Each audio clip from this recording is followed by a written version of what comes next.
Once again, my people, you know this Don Tony Teflon. Fill the issues, guys. Usual Suspect podcast.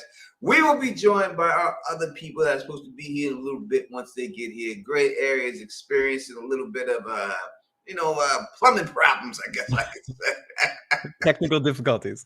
Yeah, but she'll be here as soon as that happens. And Bridge 4, you know how Bridge is. So he may stop by, he may not. Hopefully he does. But until then, we're going to stall the Don Tony Teflon and Phil the Issues guy. Phil, how's it been, man? It's going well, Tony. Good to be here. Good to talk about some secret Targaryens. That's right. Secret Targaryen theories. You got call in line 781-990-8509. If you have a secret Targaryen theory that you want to hear us talk about, or you have some points, what I want you to do is I want you to call that number, leave your points, and let us know. As you know, the Don Tony Teflon is in cut mode, getting lean right now. So I've got some Ciroc. I'm going to take a shot, and I'm on a 2-beer minimum of Michelob Ultra. So after that, I'll be taking shots of Ciroc. So cheers. So you're basically on an all-egg diet currently? Just eating eggs? A lot of eggs, man. A lot of eggs. A lot of protein. 190 grams of protein a day. Wow. Yeah. That's basically good. Let's say what up to some people who are here rocking with us right now. We got Jackie C in the building rocking with us. You know what I mean? We got Sonic Boy up in here. Why So Curious is in here rocking with us. Carl Costner is up in here right now. I did see we got a super chat before we started from Kelly.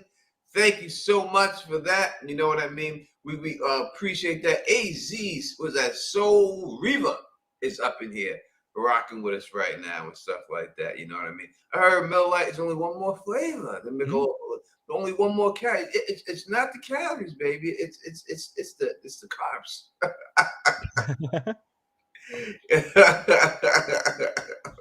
You know what I mean? So yeah, that's what it is. So make sure. And Steph, no, I think I said it. You said I seen Carla wait in here for a second. I think she popped in, wanted to say Happy New Year and stuff. Before we get into that, Phil, before we get into this, and we will, make sure you call the number, put it in at 781-990-8509. Phil, how was your Christmas, Hanukkah? How was the holidays? It was good. Annual tradition, going to the casino for lunch. Fortunately, I didn't lose any money because I didn't gamble at all, but I did walk through the casino, which is my annual tradition, watching people losing money. And then I was doing some dog sitting and recording some music for an upcoming musical release pretty soon. That was basically my holiday stretch. That's what she does. What's the full name? She does what? She does what? I can't see it. She does the what? She does the most. She does the most. Love you guys. Thank you so much. We love you, and thank you for coming here and rocking with us. You know what I mean? Luna is up in there rocking with us. Carl Carson, like I said, you already ain't gonna get me, but you got your name said twice. All right, let's just say. So we're talking about secret Targaryens. There's a bunch of them out there. We'll go through the ones that right now that obviously people don't understand what we're talking about. We're talking about people who could be Targaryens in the book. Absolutely. I mean, the Targaryens had sex with a lot of people. So the thought that there could be a lot of random Targaryens in interesting situations is up there. I mean, I think we can get the most obvious one out of the way at first, Tony. The ones that everyone talk about, the Lannister kids. I mean, I think they're probably the most, or Jon Snow actually, but Jon Snow and the Lannister kids are probably the most popular ones to say that are. I mean, we're gonna get into it, but you know, some people think it might be Jaime and Cersei.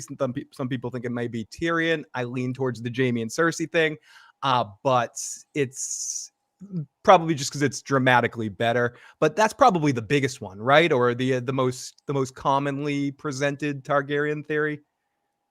Gray's in the chat. She's saying I'm trying to come. I'm waiting for the plumbers to leave. I told you she'll be here. So don't leave us because she ain't here. She will be here. Yeah. She's trying to get here. All right.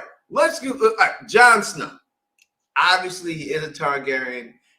We know this for the fact that it's been confirmed in the show, but there were a lot of signs pointing towards it. Obviously, the Rhaegar Lyanna situation, pointing towards it. His eyes being very dark and that was, everyone thought it was black, but really it was a dark purple, which people know that dark purple is a form of black anyway, you know. So those situations, those are the two, I think, main things. I mean, I'm not going to go through the whole Jon Snow situation because it's already been confirmed that Jon Snow is a Targaryen. So right. Do we use the show for empirical evidence in our what if scenarios here in this situation? I think in this case we have to, because I think that there's no way that George would have not told them that that would have happened, and them showing that you would have to believe that Dan and Dave made that up themselves, and we know that Dan and Dave ain't making stuff like that up themselves. No. We know what they're going to do when they make up. And I could be making this up, but somewhere in my memory banks,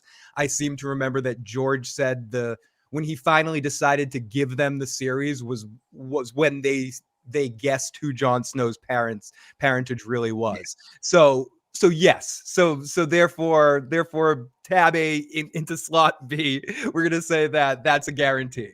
Yeah, that's a guarantee. That's a done deal. We know that's what it is. It has to be. Jon has to be the Song of Ice and Fire itself.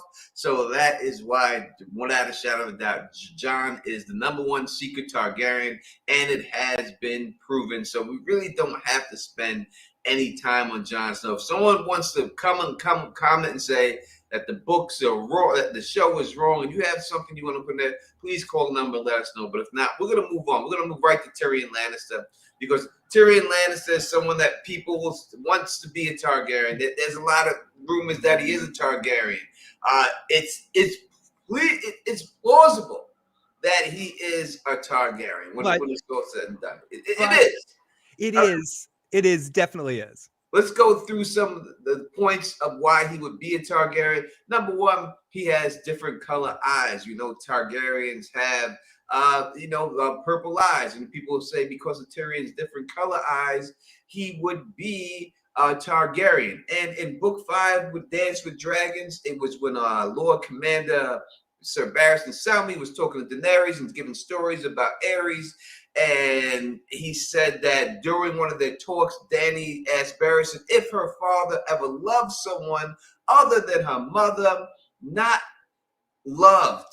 Barristan replies, mayhaps wanted is a better word, but it was only kitchen gossip and whispers of the washerwomen's with the stable boys. And that is Tywin's cousin, Tywin's wife that he married. We know that she was down there in King's Landing at the time when this whole shit went down. Joanna Lannister. We know that Aerys definitely had a hard-on for Joanna Lannister. So it really comes down to the timing with the whole situation with that. And a hard-on for just screwing Tywin in odd different ways. And obviously there's the words that we can pick apart with what Tywin says to him. You're no son of mine in some ways like that, but you're still a Lannister, meaning he would be if he was Joanna's son and still not be Tywin's. And also, I don't know if I think this is where it really comes from. I know there's a lot of other reasons, everything you mentioned, but also his love for dragons and the urge people wanted Tyrion to be that last dragon rider. Like that he's going to have this connection with the dragon and he's going to blah, blah, blah. Personally, before we get too far into it, I do not think Tyrion, I think it makes much more poetic sense for him to actually be Tywin's kid to be, and we're going to get to the other two in a second. I think the other two might be, but but with Tyrion, I think it's so awesome for him to be Tywin's only son. And when Tyrion was playing Syvas, or whatever you want to call it, the white dragon piece he was playing, it got like lined with his blood on it when he picked it up, like his hand was bleeding or something, and it went inside the cracks of his blood. So that people said that was a symbol saying that he had dragon blood. They were saying that. They wanted to get him on that dragon. The dragon also was the color of gold. Its fire was gold too. So people said, oh, that's Tyrion. It's the smallest of all of Daenerys' dragons, the golden one. So people said, oh, that's Tyrion's dragon. It's all right here. We see Biggie says Sierra Sea Star, a Targaryen, also had different color eyes. So when we look at that, that's Big E pointed that out. When we look at these things towards Tyrion, there is a lot of stuff that definitely points towards Tyrion Lannister being a Targaryen. Without a doubt. As you said, the comment that Tywin saying before he got killed, "You're no son of mine," Yep. was also something that pointed out there. Everyone else has any other type of things they want to point out. They're thinking that Tyrion is a Targaryen. Please put it in the chat, or make sure you call 781-990-8509. You know what I mean? If you want to talk about Tyrion Lannister being a Targaryen, I think that may be all of the. I mean, his smartness and all that stuff. I mean, I don't think that really takes to whether he's a Lannister or not, or anything like that. You know. All right, let's ask the chat right now. Put in there yes or no right now. Do you believe Tyrion Lannister is a secret Targaryen? Yep. In the books, is Tyrion a secret Targaryen? I think it also just wanting Tyrion to be special. I think he has something special about him in the sense of the way he's framed towards the story. It gives him more of a destiny, but perhaps his destiny is just to advise the Dragon Queen. We got no. Tyrion is not a Targaryen. We got one yes from Nola. No. Moster knows. Shemp Hemp, great name, Shemp Hemp, with the picture of the Three Stooges guy in green. great freaking name, Shemp Hemp. He says yes. Tony JC says yes. Tony Sled says Eris was sexually assaulting everybody. Tony says it's facts. Jackie C. John is Ned. I don't think we have proof that Eris was sexually assaulting at everyone. I don't think we have proof of that. We know that Ares was a good-looking dude back in the day. You know what I mean? So I don't think he had to go around sexually assaulting everybody and stuff. So I'm imagining him as Mel Brooks in History of the World. His wife, not everyone. He's saying he's going around like he's Aegon over here. You know what I mean? Just taking the money. he's like Pepe Le Pew. Who just, is he the Pepe Le Pew of Westeros? I want to be like Pepe and take the pussy. I want to love you and kiss you and make you mine. Ha ha ha. He's going to take it. That's it. Is that what he's doing? Exactly, right, John Haymaker. He's turning to the camera every moment like Mel Brooks in History of the World going, "It's good to be the king." Is that what he's doing? It's good to be the king.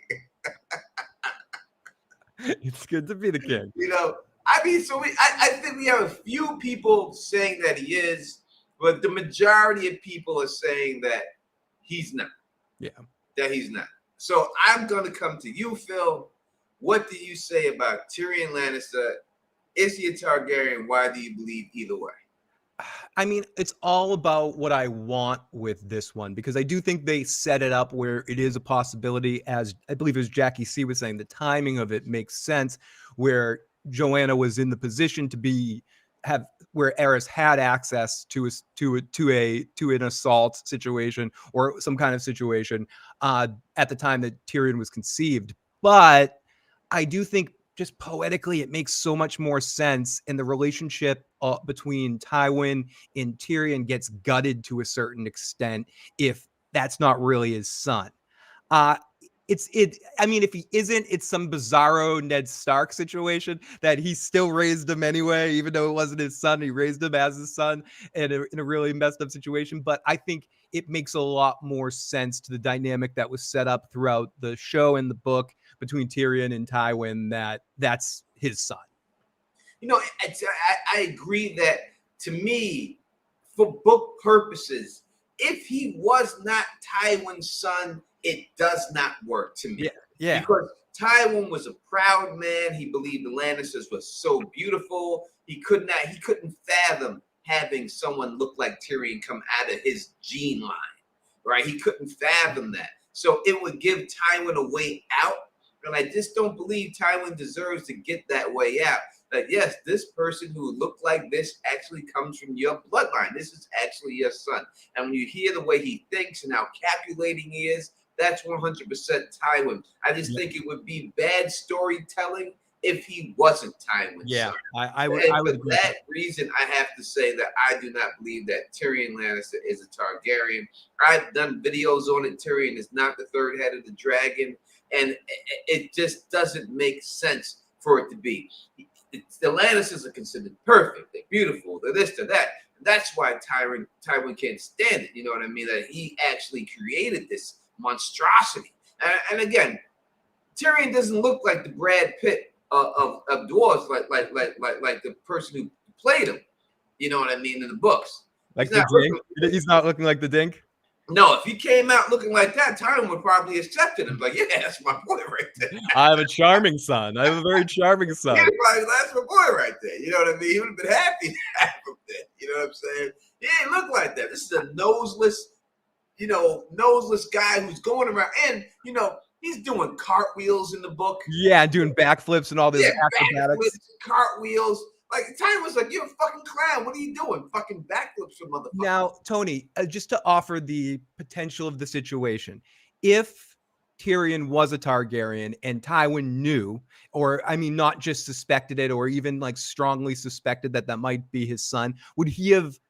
And I know he was cruel to Tyrion, but would he have put up with a metric ton of Tyrion shit his whole life and not just send him off to the wall or send him off somewhere just to not deal with him, or set him up in a Sam situation like Randall Tarley, like one night we're gonna take a walk. Either you go to Dorne go to Essos for the rest of your life, or one day we're gonna go for a walk and you're gonna disappear. Unless, like Lyanna, Joanna said to him, promise me, Tywin, promise me. But I don't even think that would fly after a while, especially if it wasn't his son. So I think his pride as a father almost is the ticket to it. It shows that he truly believes that Tyrion is his son. Otherwise, I don't think he would have put up with that for Tyrion's entire life. Like he would have just thrown him out. He would have found an opportunity to throw him out if he wasn't the son. The fact that he knows deep down in that this is his son, this is his line. That's why he can't do anything to him like that. Exactly. And he knows that this is his wife, who he loves so much as son. He just does not want to do that. You know what I mean? He doesn't want to do it. He is whether he was actually going to kill him or not, he's on the shit him before Tyrion shoots him. He says, I wasn't really going to kill you. I was just making it look good, blah, blah, blah, blah. He could have been telling the truth there. You know what I mean? He definitely could have been telling the truth. But the fact that he knows that this is his wife's and his son is one of the reasons I think that keeps him alive.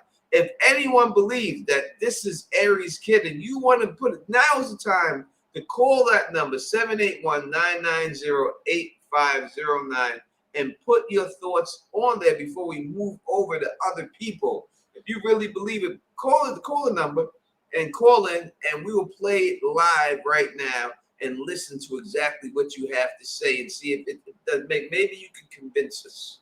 Maybe it washes, so you can convince us that that's the way it's going to go. To me, I just don't see it at all, him being there. Now, Julia Dawn says Tywin may believe he is not his son. It would explain his constant efforts to disinherit him. Tony, do you think, different question before we get off this topic, do you think Tywin believes Tyrion is his son, or do you think Tywin has doubts? I think he knows. That's why he keeps him alive. That's why he doesn't. And, and that's a reason why he doesn't want him taking over Castle Rock. Like, he wants Jaime to have it. He wants Jaime to be the one to take it and everything else. You know what I mean? He doesn't. And that's why he knows, like, damn, Tyrion's bloodline, he's going to get it. Yeah. Jaime's going to kill it, but he's my son. He's going to get it.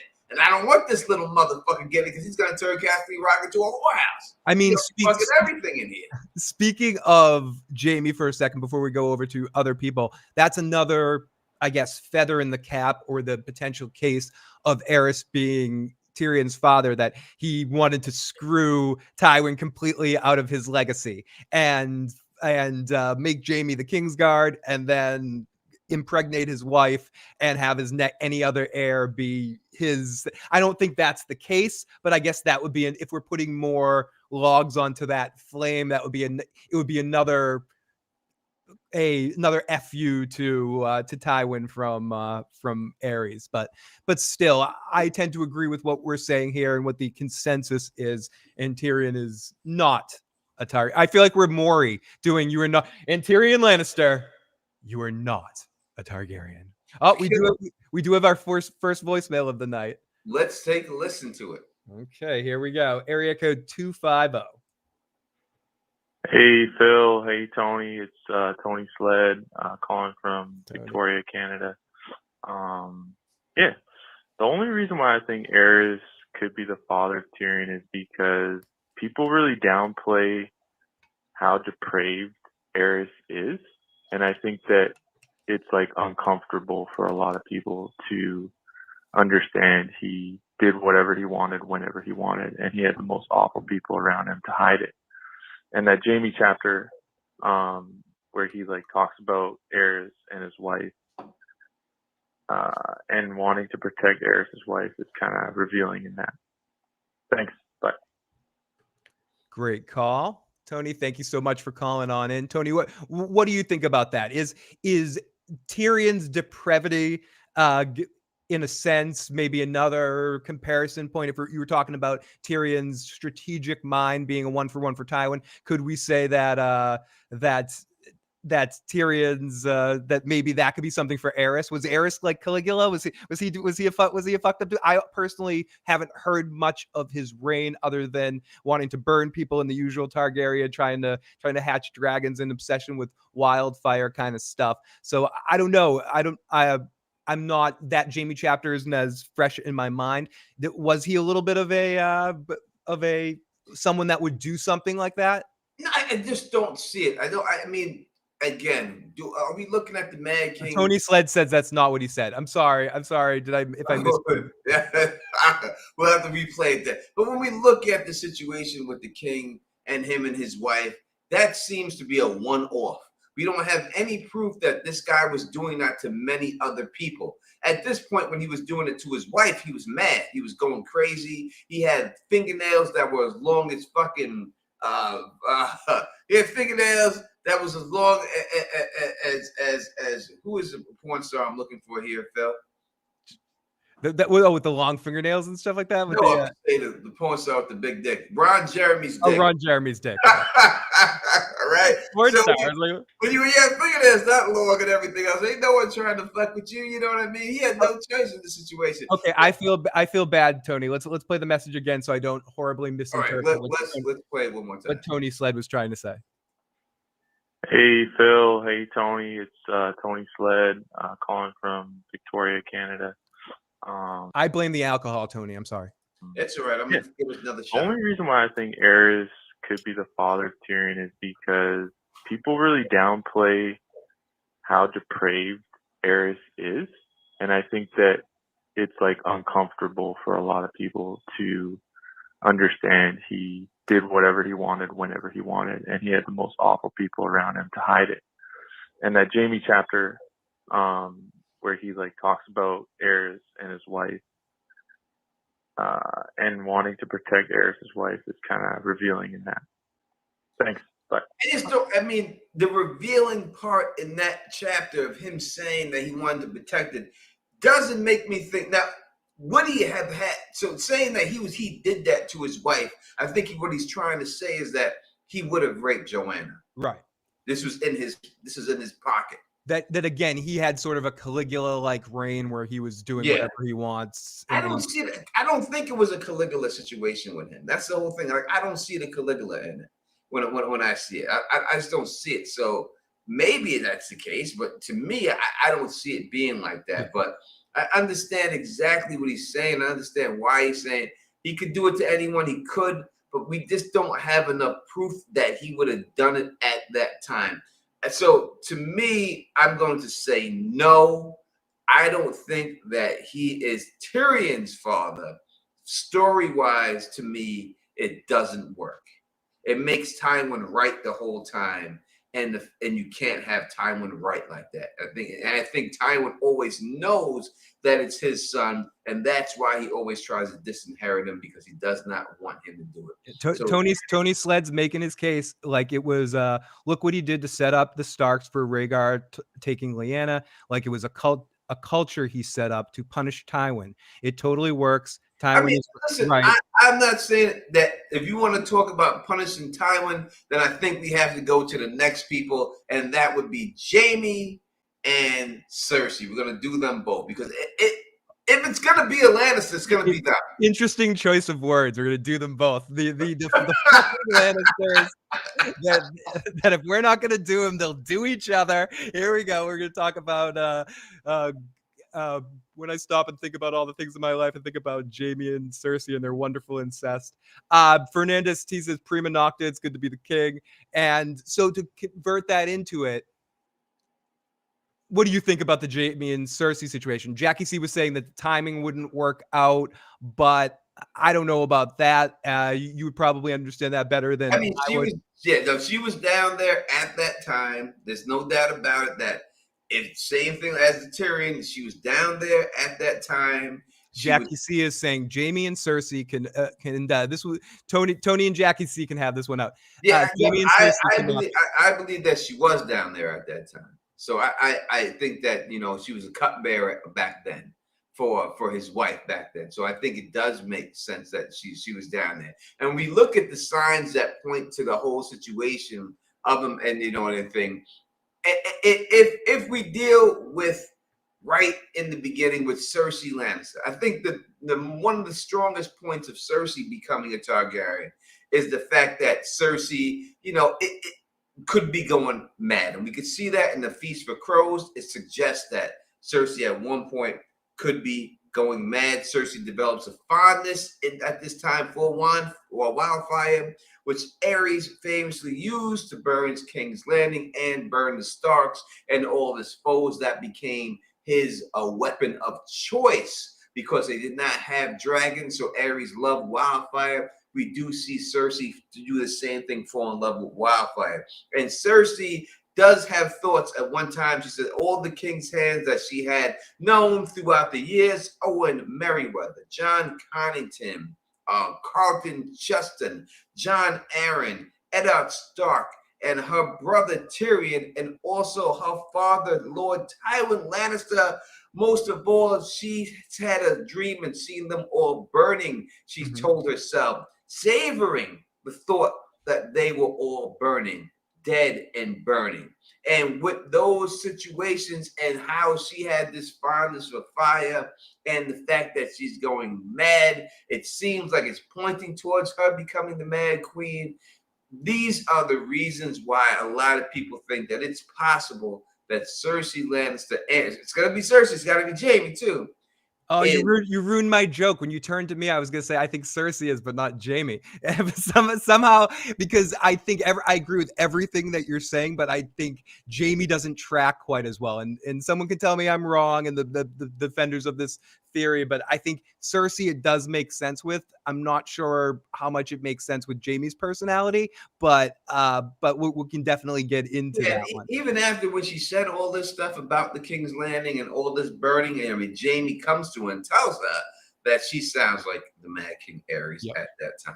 You know what I mean? So, if madness is a trait that fits the Targaryen line, which to me, I don't hold that belief that it is. I know a lot of people say that it is, but to me, I don't see all these mad Targaryens. Now, and a lot of that madness would be due to incest and everything, but I don't really see all that. It's easy to say things like that after the leadership has been overthrown. That was like a dynasty. And then the most recent one was the Mad King. So then once Robert's kings and everyone's shitting on the Targaryens, and maybe they were saying that earlier too, but I agree. It doesn't seem like that's the case if you go back through the history. Maegor was Maegor, but really when it comes down to it, the Mad King was Mad King. We can get into the Duncan Egg situation with whether he went a little crazy at Summerhall or something. But and to me, Maegor wasn't mad. He was just cruel. he was just a son of a bitch. Yeah, there's a difference between actually a fucking psychopath, going and being mad, and just liking to kill people. And I know also that Sir Barristan, he said to Daenerys, I think it was a Storm of Swords, he tells Daenerys, your father always had a little madness in him. I now believe, yet he was charming and generous as well. So his lapses were forgiven. That could be a situation that we see with Cersei Lannister, that it's not that they're crazy all the way, that it's there, You know what I mean? But when they do other things, it doesn't show as much. And that stuff manifests as you get older and as you get more responsibilities and as your charms do, as traumatic events happen, as he's had some traumatic events in his history. I think he was there's a big one I'm blanking on that Ares went through that sort of drove him down a dark road. But and then what you're saying about charm, it reminds me of like Syd Barrett from Pink Floyd, when he was the first singer of Pink Floyd, and he was like the first famous person, and he was really charming and really whatever, and everyone just kept giving him acid and giving him drugs, and he had a pre-existing mental health condition that he charmed his way through, and eventually it sort of led him dealing with traumatic events and led him down a dark path. I mean, I think it's more things like that. And I mean, again, my position with the Targaryen kings, I do think post all the dragons being gone, there is an obsession with fire and dragons and that kind of stuff. And I don't even think that's the same level of insanity or madness. That's an obsession to get back what you've lost. It's like somebody that after an injury that's trying to get to be a pro athlete again after a big injury. They want to get back. They want to get back. And you get driven by that. And sometimes that can drive you towards dark avenues. I don't think that necessarily correlates with someone that's going to burn people and enjoy it. So let's look at that, and that's the whole thing. Went through that. People thinking that because of these dragons and everything else, and they don't have them, he's got obsessed with it and everything. Let's really look at. Let's put it in modern times, real quick, right now. Let's just say that people developed a gun back in the day. A country. We won't say any country. Let's say any country developed a gun, and while they had this gun, they were the rulers of the world. Then all of a sudden, for some reason, the blueprints how to make this gun was gone. But this person's ancestor then sees, hey, we were the rulers of the world with this gun, but we don't know how to make it. Now, if he says, we got to get this gun back, we got to figure this out, does that make him crazy? He just remembers how it used to be. And like, yo, we got to get this back. So I think that when he deal with Ares, it's a situation like that. He's like, yo, we ruled this shit, locked this shit down when we had them dragons, man. So how are we gonna lock this down again? We got to figure out a way to get this shit popping again. Yeah, and I mean, it was pretty much the mantra of all of the Targaryens post the dragons being gone. It's you want to have that thing back. If you've eaten the best piece of pizza in your life and you can't find that restaurant again because you're lost, you were drunk that night, you had the slice, you're gonna look for that pizza place for the rest of your goddamn life. You're gonna go mad. There's a whole episode of How I Met Your Mother about Marshall, about Jason Segel looking for the greatest burger in New York City and like just trying to find that place again, and that's just a burger. Imagine if you had freaking dragons that cemented your dynasty. I mean, again, I mentioned it a second ago, but it's the same thing with Egg in Summerhall. And I mean, we don't know what happened there, but it's a normal person can get obsessed with the idea of bringing back the power, getting that slice of pizza again. Yeah, Arrow says White Castle. Goddamn right, White Castle. I've seen people travel forever. When I go back to New York City and hang out, I stop at White Castle every motherfucking time. Dude, there's a whole movie about that. But I have no choice but to do that. You know what I mean? I have to do that. And it's like, when people do drugs and everything and like crack or whatever, it's called chasing the dragon, right? Chasing that dragon, yep. Right? Because that first initial high is not the same. You can't get that again. And they always trying to get that dragon. You could say that cigarette smokers are based all around that single concept. The first drag of cigarette that you ever have, you get that lightheaded high. And then every cigarette that someone lights up after that, they're going after that same lightheaded high that they're never going to have again unless they quit for 6 months or quit for a couple weeks and then start smoking again. It's just the case. And again, if we bring this to the Targaryens back into Westeros, there's nothing you wouldn't do to have dragons if you had dragons again. And that doesn't necessarily make you upset, make you crazy. It makes you obsessed. It makes you like Batman a little bit, where I'm determined and you'll do outrageous things to get those situations. But I think when we talk madness, that's a different issue. In the sense of where Ares' mind, maybe it was haunted by Bloodraven or something. I mean, whatever, or Bran got news, but all those kind of things, or it was his torture that led him down that path. The real white tea is like, I die for a white cat. Listen, you get the White Castle cheeseburger in Walmart, in Price Chopper. They got the sliders, the cheeseburger. Yeah, they have the frozen ones. I love that restaurant. I had it. It should taste good. They got the chicken sliders and everything up in the motherfuckers, man. I would just say make sure you remove the cheese before you put it in the microwave. And this is just random because we're talking about chains that have their product in supermarkets. If you ever need to get frozen fries that you cook in the air fryer, that's the best place to cook them. Get the Checkers fries. They are the ones that are just unbelievably freaking amazing. Like I got them. They're so fucking good, dude. And you put those in the air fryer. They crisp right there. Like that air fryer is an amazing invention.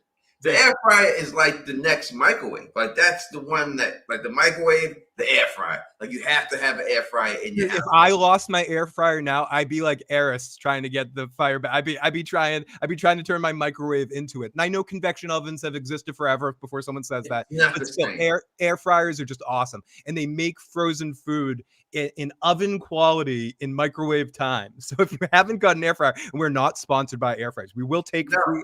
We'll take free ones. I would love to be. So Usual suspects will be bought by anybody that wants to buy us. We're for sale. We're prostitutes out here. Yeah, we will be. Jackie C, if you've never used, taking shots. We're taking shots for super chats, man. Give us some damn super chats. We'll take some shots. Yeah.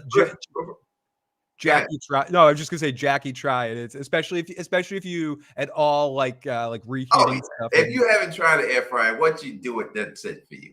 Yeah. So what you do at one time, you're like, holy dude, shit. I cook eggs. We talked, or I mentioned eggs. I fry eggs in that thing. Like I put a little skillet in there, it fries the eggs up. I cooked bread in there once. It's fucked up. Like you can do crazy things.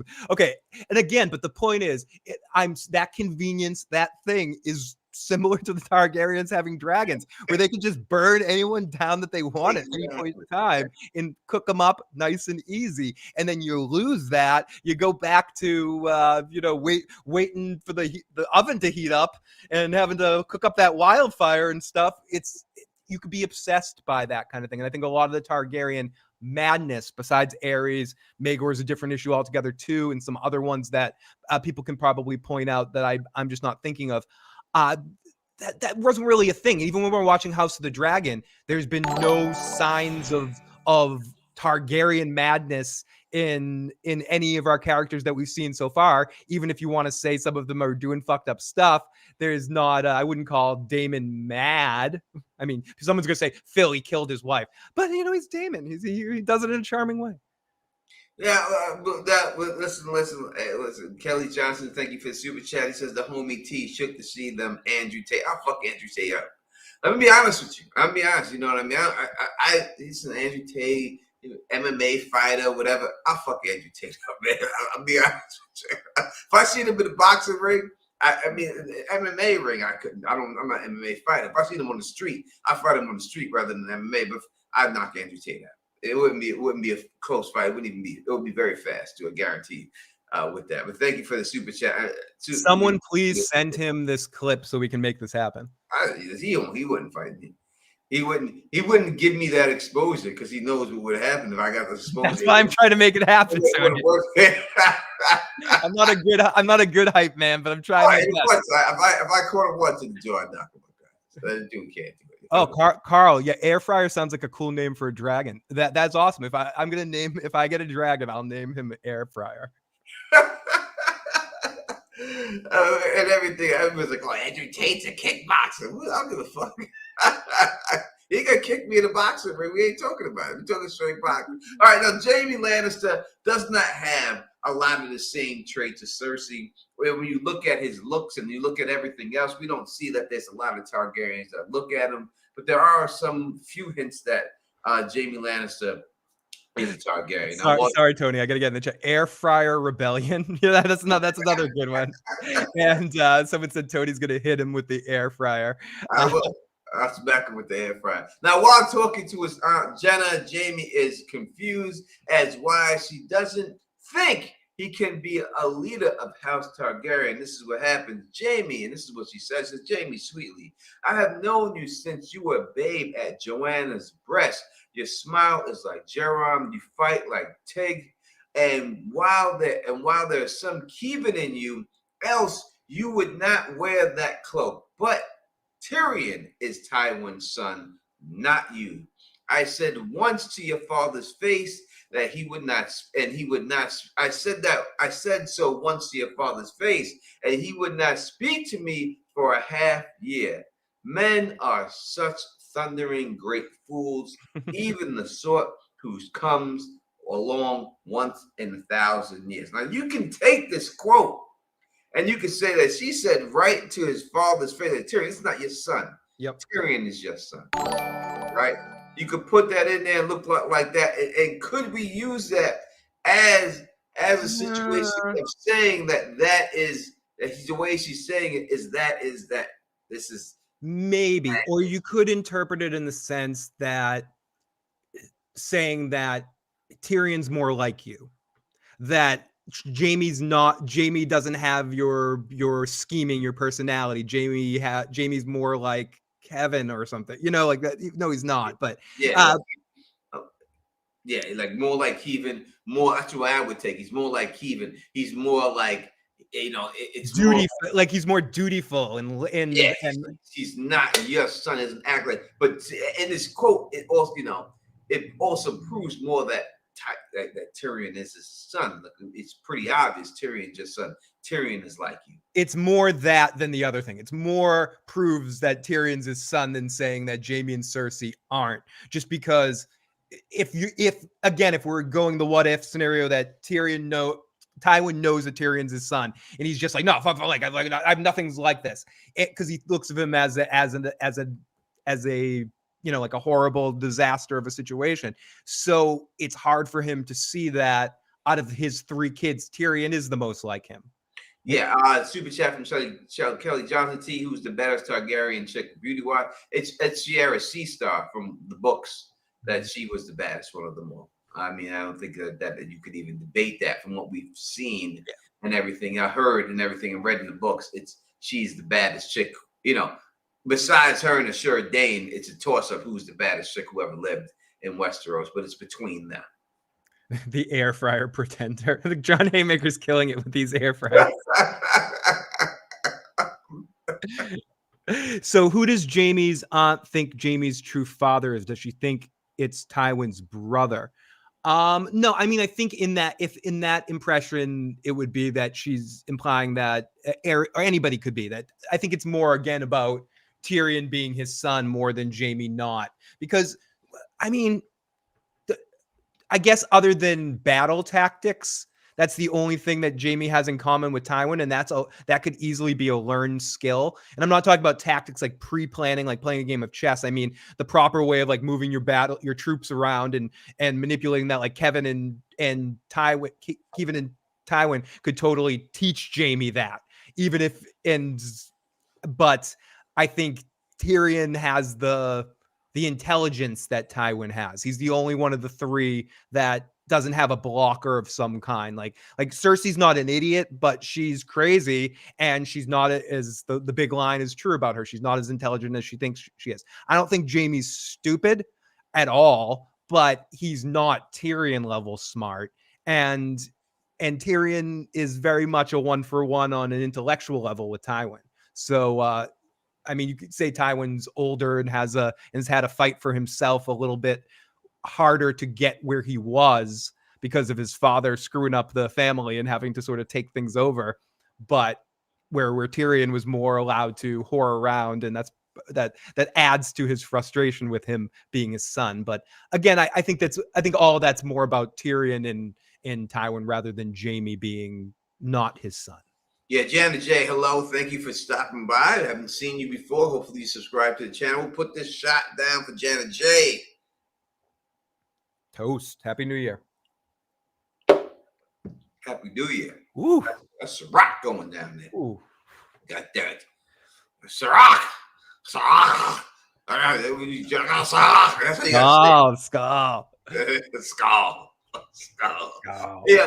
So, I mean, we can go through a lot of situations and everything else. There's other things that when you see when you see Jamie Lannister, he has a dream. He's on the weirwood, and he has a sword in his hand. He's there with Brienne. That that dream that he puts there also hints at the fact that he could be Azor Ahai with Lightbringer, and if he's going to be Azor Ahai with Lightbringer, then that means he would have to have Targaryen blood, because most likely Azor Ahai has Targaryen blood. He's sitting down there, and he's got the gray flaming sword and everything else there, and all that. That also points to Jaime Lannister being a Targaryen and being the son. So when his mom talks to him, Tony Sled saying to yeah. And his mom talks to him and says everything. She also hints at it that she's a Targaryen. Let me see if I can pull that up. Exactly what that quote was when his mom was talking to him, what she says. Luna says all the messing around, Aegon Hightower Targaryen. Right. All right. It says Jaime Lannister has a dream, and that also hinted his Targaryen lineages. The dream takes place in the Septa when Tywin's dead body is laying in state. He sees a woman dressed in silent garb who he thinks is Cersei, but it also suggests that this is his mother. That's exactly who it is. And she asked if Jaime has forgotten. Will you forget your own Lord Father too? I wonder if you ever knew him truly. And that is the line right there. So if she says that, would you forget your own Lord Father too? I wonder if you ever knew him truly. That can be taken two different ways. Now, everything that we're saying here can be taken two different ways, and that's why it's such a debate. That's the beauty of the way George writes there, because again, you could take there that only Joanna really knew Tywin, heard him laugh, saw his real personality. No one else really knew Tywin. Everyone saw the tough guys that he put around him because he had to because of the way he grew up with the father he had, and that whole dynamic, and not wanting to be a joke, not wanting to hear laughs, not wanting to. But Joanna knew the true Tywin, who is or it could be again like the other side of it, that you don't know who your father really is. I totally did not. Yeah, listen, we only have 27 likes. I'm seeing that's crazy. Y'all gotta hit that thumbs up right now for you boys. We got like 27 likes watching. That's ridiculous, folks. That's ridiculous.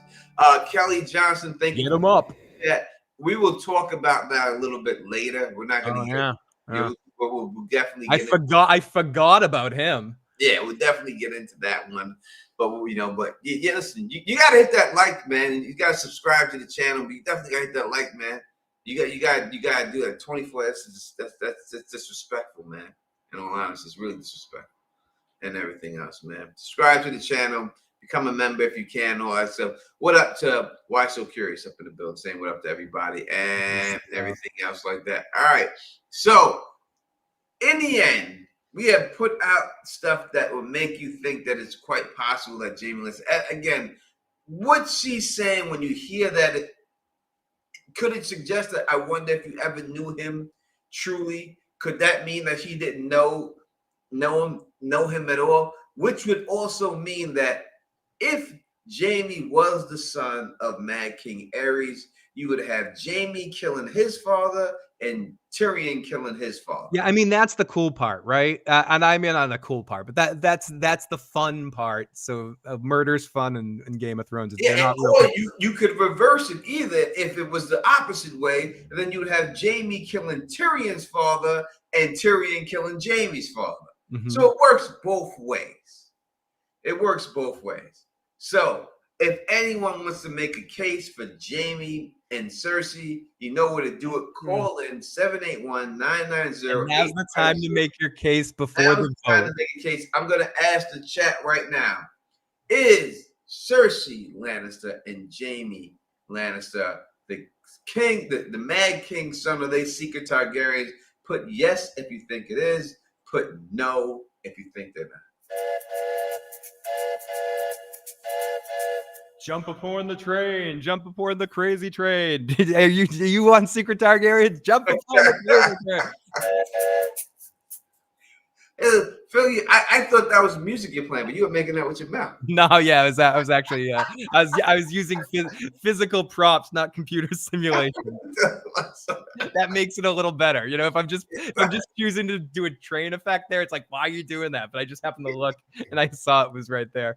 But anyways, I was recording it in said music that I was doing. Thank you, Jackie C. That was one of my favorite parts of doing the live panels at the Con of Thrones. I brought all my props because I drove the first time and then I flew the second time, and I made sure I flew with all the. I didn't even bring clothes. I just flew with a bunch of props. But yeah, I'm the carrot top of Westeros. Yes. Looking at the chat from what I could see, but I see a lot of no's. I see a lot of mostly no's. Mostly no's. We got Moby Dick 2, which I'm going to assume is a reference to the Led Zeppelin song by John Bonham. Hell no. Tony said hell no. Johnny Haymaker. Sorry, John. I don't know why I called you Johnny. That's the first time I ever said that. Like you're the dude from Dirty Dancing. Like hey Johnny, listen Johnny. John, he's the only Johnny that matters, Tony. He is the only Johnny that matters. Yes. Second way is more George R. R. Martin. But most are no's. I think for the chat vote is a no. Yeah, and the Financier was perfect, Tef. I wonder if George R. R. Martin meant it. I'm just gonna say I hope he meant it, but it is definitely perfect either way. Mm-hmm. You know what I mean? Cersei got Jamie doing whatever they want. Cersei turned Jamie out. You know, a lot of men been turned out, so he wouldn't be the first. I ain't gonna blame him on that one. I ain't gonna hold him on that. You know what I mean? He wasn't the first, but he was not the last person that Cersei did that with. Well, no, without a shadow of a doubt. You know. So most people are saying no. All right, Phil, I'm coming to you. Are Lannisters? We said Tyrion's not. Jamie and Cersei, are they secret Targaryen? I feel like I'm going to be Debbie Downer for tonight, for the whole stream, just because. I mean, we're going to get into some that will be yes, but I just think. I just think having these three, it's a similar answer that I gave with Tyrion. I think the poetry of Tywin's kids being a bunch of fuck ups that fucked up that burned the house down once he's gone, and in varying degrees. And I know, and I love Jaime Lannister too. Bridge, if you're hearing me right now, I'm not trashing Jaime. He just let the other two drive the car to a certain extent, mainly Cersei. And went against some of his best instincts. And maybe in the books in the later half, he won't go against his best instincts. But I can't help but have the show litter my perspective without that material to fill in the gaps. So I keep seeing show Jamie in my head when I'm thinking about him, and going back to Cersei and blah blah blah. So perhaps he'll have a different fate. And we're talking about the book character here. So. I think it's certainly a possibility. I think it could be more interesting to me than the Tyrion one, but ultimately I say Jaime and Cersei Lannister, you are not a Targaryen. I have to agree with you. I don't think that they are Targaryens. I don't think we're going to get a Lannister, a secret Targaryen in there. I just don't think it works story-wise. I think that there's always going to be similarities dealing with characters, and you always will be able to piece certain things together and make it seem like that's the case. But 100%, I do not think that they are Targaryen. I don't think. I mean, if I had to pick who would be, I would definitely put them on to be.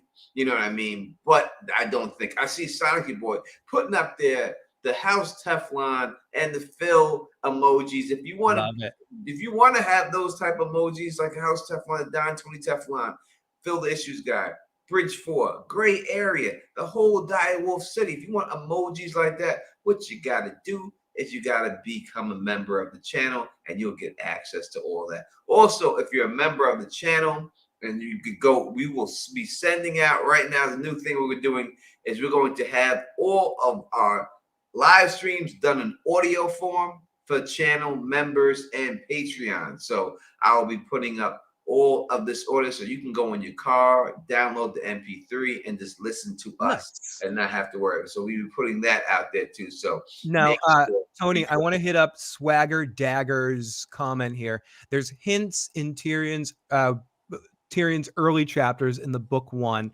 Additionally, the Eris section of TWOIAF, there is so much details about Eris and Joanna Lannister many times that they were in the same spot. So is where there's smoke is there fire. Do you think could one of those things, both of those things be true essentially, Tony? Could Eris have had an inappropriate dynamic with Joanna Lannister and the kids still aren't his? It could, I mean, both things could be true.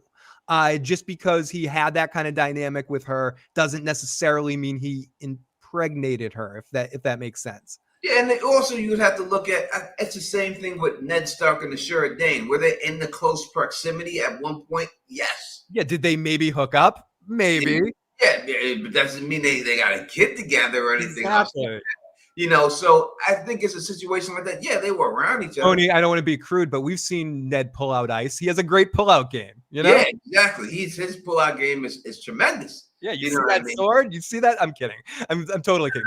But you know what I'm saying? Like, he could have done other things. He could have just kissed her. He could have just made, there's. He didn't kiss her. He didn't do anything. That was his brother Brandon who did all that. Yeah, I tend to agree with that too. Who did all that. But we can talk about that later. So we're super checking Justin Madonna turned Dennis Rodman out. I don't believe that. I think Dennis Rodman turned out Madonna, but I think she taught him how to be a publicity whore.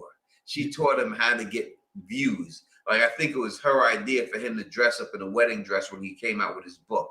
I think that those things like that was Madonna's influence on Dennis Rodman. Yeah, she went full PR on him and told him how to sell himself the best possible way.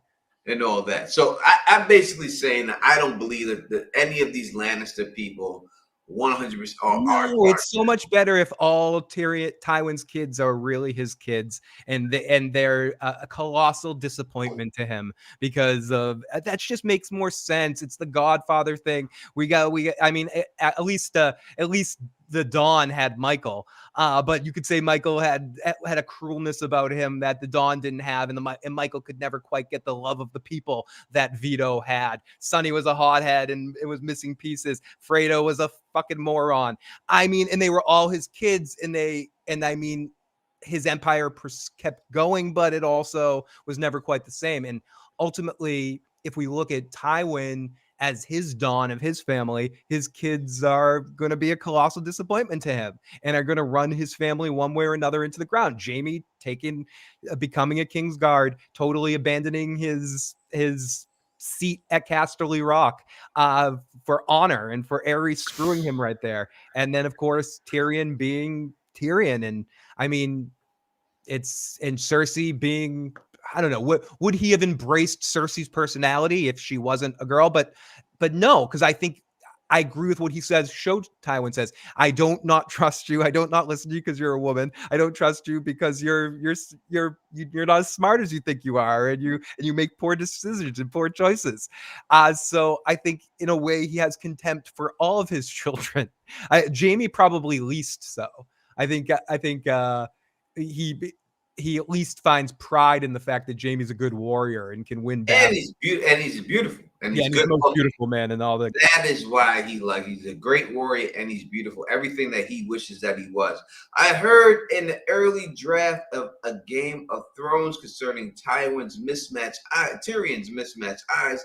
Apparently, one was purple, and George decided to change that. Don't know if that was confirmed. I don't know if that's confirmed. Swagger Dagger too. But I think that maybe he did. Let's just go through it. Say he was going to make Tyrion's one of his eyes purple. That would have been too much of a giveaway. Yeah. And then he could have changed it. So it could be for that reason. Or he could have said, if I do that, people are going to think that he's a Targaryen. So maybe we get rid of it for that reason. So either way, if he didn't do it, though. in the early draft, he was going to have Jon Snow, cook up with Arya. That was his early draft. That's the way it Oh was. yeah, they were gonna like get married and stuff. It was all gonna be wrapped up in one book.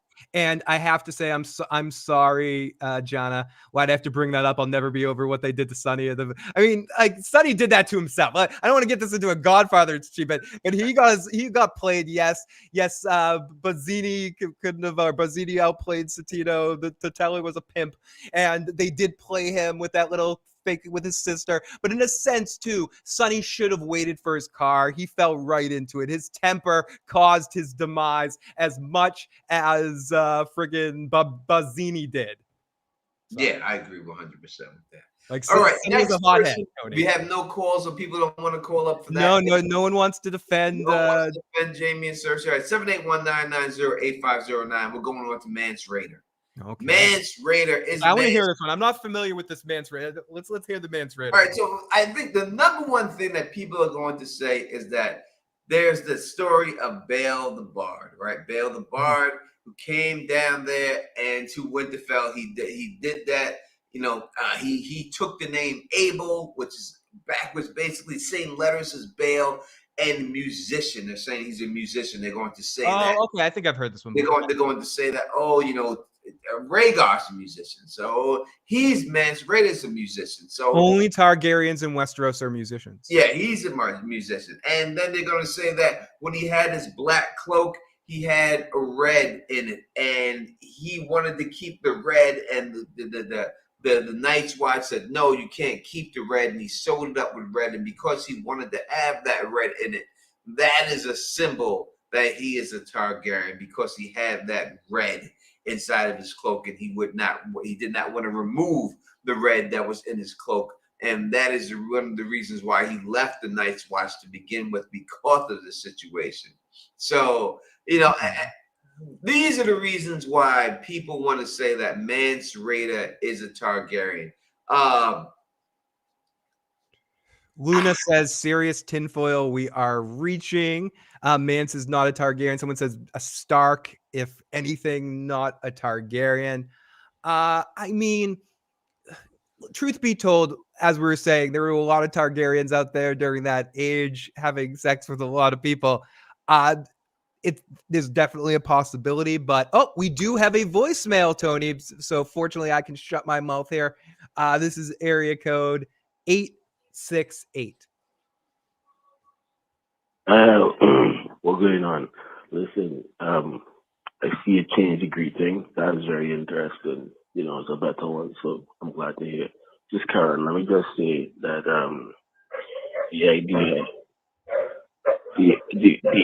the idea that it could be possible that Mance Rayder is a Targaryen is fucking stupid. And all of the justification I love KP. Is also stupid. He's just a dude. He's just a dude. So I believe that was KP. It definitely was KP. There's no doubt about that. No. I might have to. We might have to clip this and just have the. All of the justification. The fucking stupid. Is also stupid. Yeah, that it could be possible that Mance Rayder is a Targaryen is fucking stupid. And all of the justification behind it is also stupid. Okay, there we go. I'm not making these theories up. I'm just going by what people say.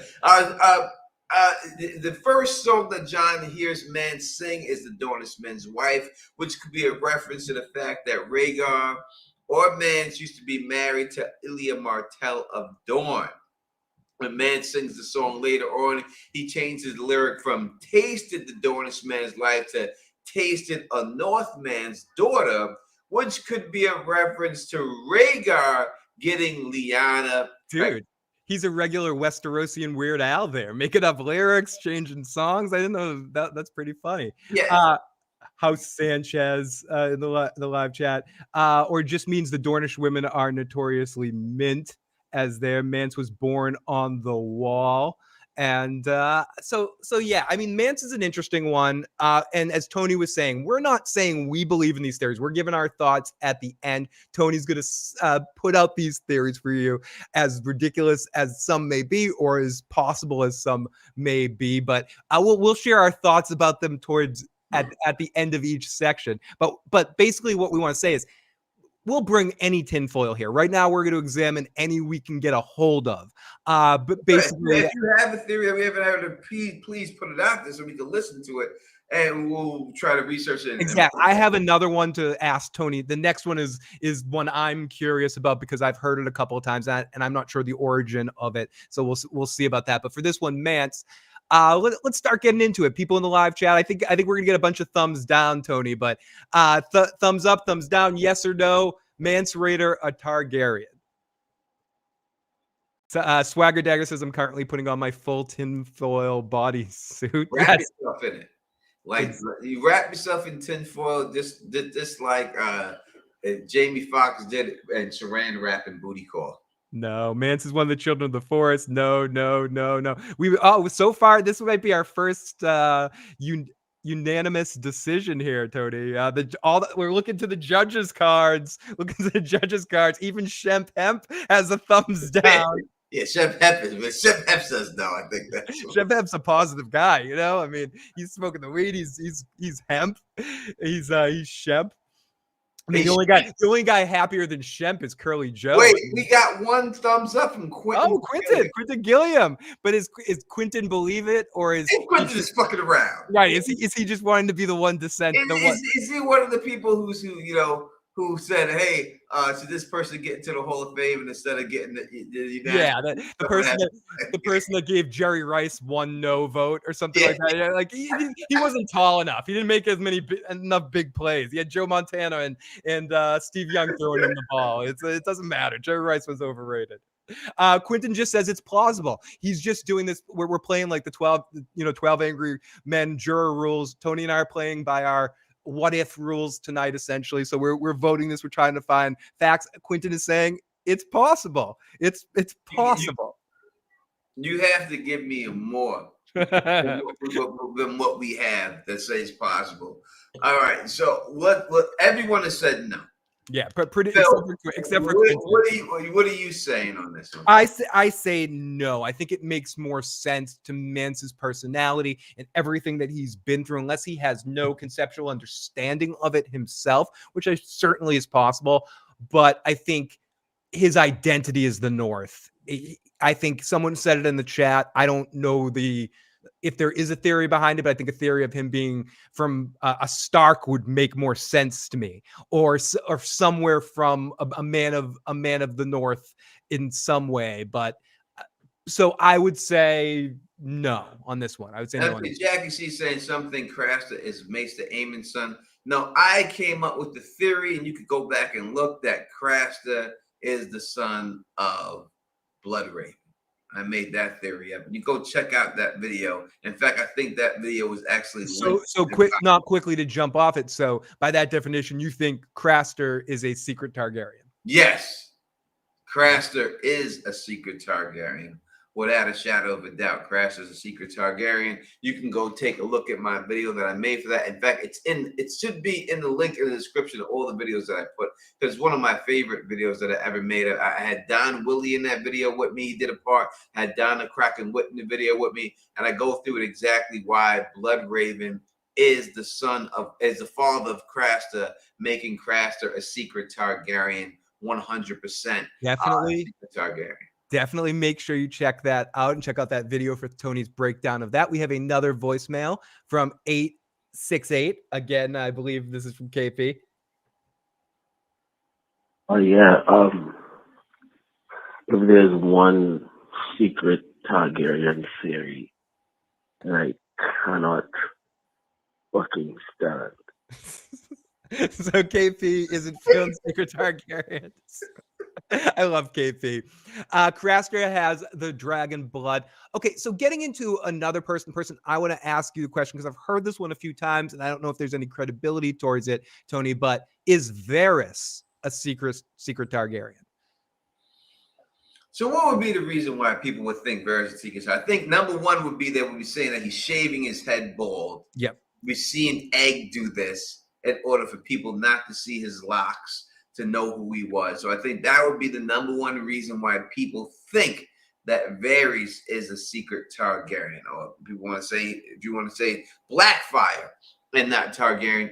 Same bloodline, so Yeah. same thing. And Oh, this is the first one we've had an explosion in the chat of thumbs up for the first time. We're seeing it. We're seeing House Sanchez thumbs up, Amanda of House Gold thumbs up. We didn't even ask that stuff. So if people are going by, Gilly is a Targaryen. Yes, Gilly. All of Craster's kids are part Targaryen because Craster is Targaryen. If you look at Gilly, the Gilly flower, I put all this out in the video. Go look at the video. You'll see that. I did this video like 7 to 8 years ago, right? If you go look at the video, I put it out there. The Gilly flower is known as Shade of the Evening, and it's a purple flower.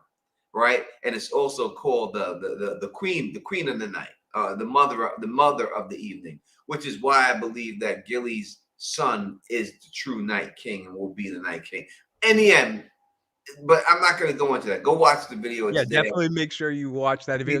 It should be in the link of a lot of the videos that I do. You should be able to find that video in the link there. Tony, we do have a couple more voicemails. This is from area code 205. Hello, beautiful people. It's LaToya Nicole, the Face Slayer. Area code 205 Birmingham. Happy New Year. Also, I would like to know, do you guys think that Jon Snow's name would be Jaehaerys instead of Aegon? Thanks. Bye. So to get back to Jon Snow, what do you think Jon Snow's name will be in the books, Tony? I think Jaehaerys is better than Aegon. In all honesty, but there's so many goddamn Aegons that it's a good possibility. I mean, you could say that maybe the show didn't want to invent another Targaryen name. I mean, they reused the Viserys wig for Rhaegar. I mean, they were into reusing a lot of stuff. So they could have just made it the easiest name to just make it the most obvious Targaryen name possible. So I do think the books, there's an opportunity for it to possibly be Jaehaerys. Is that what it is? Jaehaerys. Jaehaerys, the conciliator. You say Jaehaerys, I say Jaehaerys. Hickory Dickory Dock. Oh, we got another couple of voicemails. This is another one from KP, area code 868. Yeah, sorry about that. Yeah. What I wanted to say is if there's one theory, and this is a little bit off topic, but I just needed to say it because it's fucking stupid. If there's one kind of like theory that just drives me crazy, is this idea that Lara Strong is a green seer that talks to fucking rats. Like, if you believe that, you have not read or watched or listened to any of the fucking shit in this fucking book series. Cause like, bruh, like, how the fuck do you make this random guy all of a sudden a green seer? Like, nothing about his family says a green seer. Nothing about it. But all of a sudden he just becomes a motherfucking green seer. It's fucking stupid. So KP can no longer stomach the Targaryen talk. It brings up the stupidest thing above the Targaryen stuff is that Larys is a warg, is a green seeing warg that is warping into the I also think that's kind of I don't that think is a stupid theory too. That's pretty weak. It's pretty weak. I gotta agree. It's a stupid theory. It's just unbelievable. Daryl DLP Dragon Dabbler donated $1.99. He said, "I just left a message on." Yes, we do have one more. Or actually, we just got another one. We got two more messages now. Thank you everybody for calling on and keep it coming. This show is, as much as Tony and I both love to talk to each other and ourselves, the show is 100% more fun when you guys get your voices in. So please keep calling 781-990-8509. Give us your crazy Targaryen theories, or feel free to point us in any direction. We don't mind. So area code 863. Hey guys, this is Dragon Dabber. Hey man, what's up? Teflon dude. Shout out to you, man. And shout out to you both great channels. Love you guys. Anyways, yeah, I just did a dad, so don't mind me. But secret Targaryen theory. Let's see here. And seriously, I mean, Mance Rayder Targaryen. Come on, maybe he like did something for them or against them in his past, but what the fuck? Really? Come on. All right. Anyways, so yeah, I don't have any secret Targaryen theories. I just got theories pretty much like how they're just gonna destroy themselves, and all the dragons are gonna die. I love that. I love this message keeps going. I'm going to play the whole message, but I can tell that you're dabbed up, brother, and I love it. It's just gonna be chaos, man. And what's gonna really hurt me is when Rhaenyra, when the crowd turns on Rhaenyra. That's gonna hurt me bad.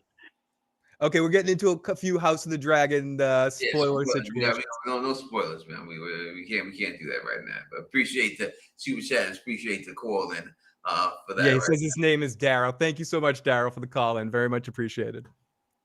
And we do have one more voicemail for now. Area code 9. Chrissy Oldstone's in the building. You haven't seen Chrissy in a while. I haven't seen Chrissy in forever. Area code. Here we go. Area code 916. I got to shut my mouth.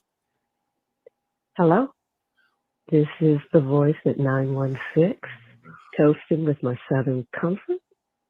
I've heard a theory that the 13th Night King might have been a Targaryen, but I don't know the details. Have you heard of this theory before? If so, can you explain it and then let me know if you agree, disagree, or in the community? What do you think? Thanks again, guys. Bye-bye. What's going on? What's going on, Tony? I don't know. What did she say? I don't know. I lost myself. Oh my God, what's that? Excuse me. Can we shut off the stream for like 20 minutes here and then come back? No, I'm seriously kidding. I heard Southern Comfort and I just went into it was about the 13th. I've heard a theory that the 13th Night King might have been a Targaryen, but I don't know the details. Tony, do you know any details? Yeah. So if you're saying that it could have been the 13th Lord Commander, is the original Night King, could he have been? Most likely it's not, because that person is most likely a Stark from Winterfell. That was what it was called. That was a Stark from Winterfell. So people want to say that he could have been a Targaryen, but it is not. It's definitely a Stark from Winterfell. So it really, anyone saying anything else really is this. It's impossible to say that the 13th Lord Commander of the Night's Watch at all is a Targaryen that was up there. It was a Stark from Winterfell. Who was it? That's no doubt about it. And that's what it is. So okay. I'm sorry. To go to a different theory that we're going to talk about here in a second. We were talking before. I said I heard somewhere Mira might be a Targaryen. The theory involves, I guess, that Mira is the twin of Jon somehow. Yeah, Mira being a Targaryen, and she's a twin of Jon, but Ned Stark only carried back one baby. Right, and the other one went back with the Reeds. So all right. So the story is, if this was going to be real, is that there was two babies that Ned Stark stumbled upon. He grabbed the baby up, and there was twins, and he said, "Hey, Howland, you raised this twin over here. I'm gonna take this twin back to my wife that I just married and tell her that I knocked up a sure day." That's what you would have to believe. Sounds like a plan, Howland, to be good, to work. All right, and that's just a nay. I can't even justify how anyone would ever think that Mira is a Targaryen and Jon Snow's twin sister. That's just that's kind of the same age in the books. It's kind of a ridiculous one to me. And going back to Mance, I'm sorry, we're gonna bounce back and forth on a few of these more silly or outrageous ones. Isn't there something about Mance being Rhaegar? Like that Mance really is Rhaegar? Am I making that up? Isn't that something? No, you're not making it up, but that is so ridiculous that it really isn't worth talking about. It's not worth bringing up. Since it is, it could Mance be a Targaryen. I guess we had to discuss it a little bit. So people do have said that Mance could be Rhaegar. So he didn't die at the Tower of Joy. Instead, he escaped from the Tower of Joy, went all the way up to the wall, and lived his life as Mance Rayder. Yeah, I don't like that. I don't like that one. Right, but we have confirmed that there was a baby that was placed at the wall that was there. when they did a wilding raid, the Night's Watch. They took the baby in and they raised the baby, and that was Mance Rayder. So how all of a sudden was that baby? So in order for that to work, that means that the baby that the Night's Watch people took in and raised him to adulthood somehow got body swapped with Rhaegar. And Rhaegar. And Rhaegar was able to impersonate this man's appearance to the point that the Night's Watch people who raised him as a baby said, "They look exactly like him. It has to be." I guess exactly. This is not Prince of the Pauper situation. It has to be. And if anyone thinks that Rhaegar escaped the Trident, this isn't old fat Bobby B that's drunk in No, they say that it was Arthur Dane who got got by glamored to look like Rhaegar, because that's what the rubies. Oh my God! And it was Arthur Dane who got his ass kicked by him. Oh my God! But the whole thing is, in the fight, when Robert bashes his whole rubies off his chest, and it's called the Ruby Forge, he doesn't turn back to Arthur Dane. Somehow he remains in the glamour. That's funny, isn't it? Yeah, that's right? a funny situation, isn't so it? So you put all those things together. We got Maury saying shit. What's KP's clip? Let's just play. Yeah, that's fucking stupid. I haven't clicked on another. We have another voicemail, and then I'll play KP's. That's fucking KP. Call back and just say Targaryen theory is fucking. Your Targaryen theory. No, just say that's fucking stupid. I will. It's fucking stupid. And what up, Khaleesi Clues, the beautiful Khaleesi Clues in the building. Go check out her channel. If you have not, that's a channel worth checking out right there, Khaleesi. Tony, here we go. We got one more voicemail in the tank right now. Area code 317. Hey, it's Jay from Indianapolis. Couple ideas here as far as the secret Targaryens that I'd just like to hear you guys discuss. I'd like to go more into Varys possibly being a secret Blackfyre. Yep. Possibly sired, from the line of Sarah, Jaehaerys' youngest. I think that's I've got no evidence for that, but I think that's a cool idea. But so we're gonna get back to. I'm gonna play. We still have 20 more seconds in your message, and I don't know if you bring up something else, but just to answer that question, I think Varys being a Blackfyre definitely has some credibility. There is some in the voice of Newman from the JFK movie. There's some smoke there. There is some smoke there in that one. I do think. I mean, they took his dick, specifically his dick, right? The pyromancer took his dick and cut his dick off and wanted to do a ritual with it. Yep. He could have grabbed anybody's dick, but he chose Varys' dick. King's blood. Could mean that there's king's blood in that dick. Yep. You know what I mean? That there's no doubt about it. So I will get into Varys being a Blackfyre and a secret Targaryen, and we'll go to Varys when we get to Vagon. We'll go over that. That all connects together. So we'll definitely get into that. But I will say that is one of the things that does point to Varys being a secret Targaryen Blackfyre, is that why would they want his? Specifically, so they wanted him. Why is his bloody dick special? Exactly. And let's play the second half of this message. And we just got another voicemail too. Area code 317. Continuing. Yeah, exactly. The king's dick has some bloody power. The idea of Varys being a Blackfyre, and the idea of Jon Con possibly being a Blackfyre. I understand that, the main theory is that, he was in love with, whatever that other Targaryen's name was. But what if he's also a Blackfyre? I don't know. Food for thought. So we'll get saying Jon Connington could be a secret Targaryen. No. Jon Connington wanted to take the dick up the ass from a Targaryen, mainly Rhaegar, because he was in love with him. Well, we don't know if Jon Con was a bottom or if Jon Con was. We don't know that, so I shouldn't say that. It hasn't been confirmed whether Jon Con was a bottom or not. I'm going to have to think that maybe he could have been, or maybe he wanted Rhaegar to be his bottom. I don't know, but I'm just saying that That's the only Targaryen he was ever with blood he could have ever got into him. If he penetrated somehow. That's his way into the Targaryen family. Tony. It dribbled him. So yeah, that would be the only way.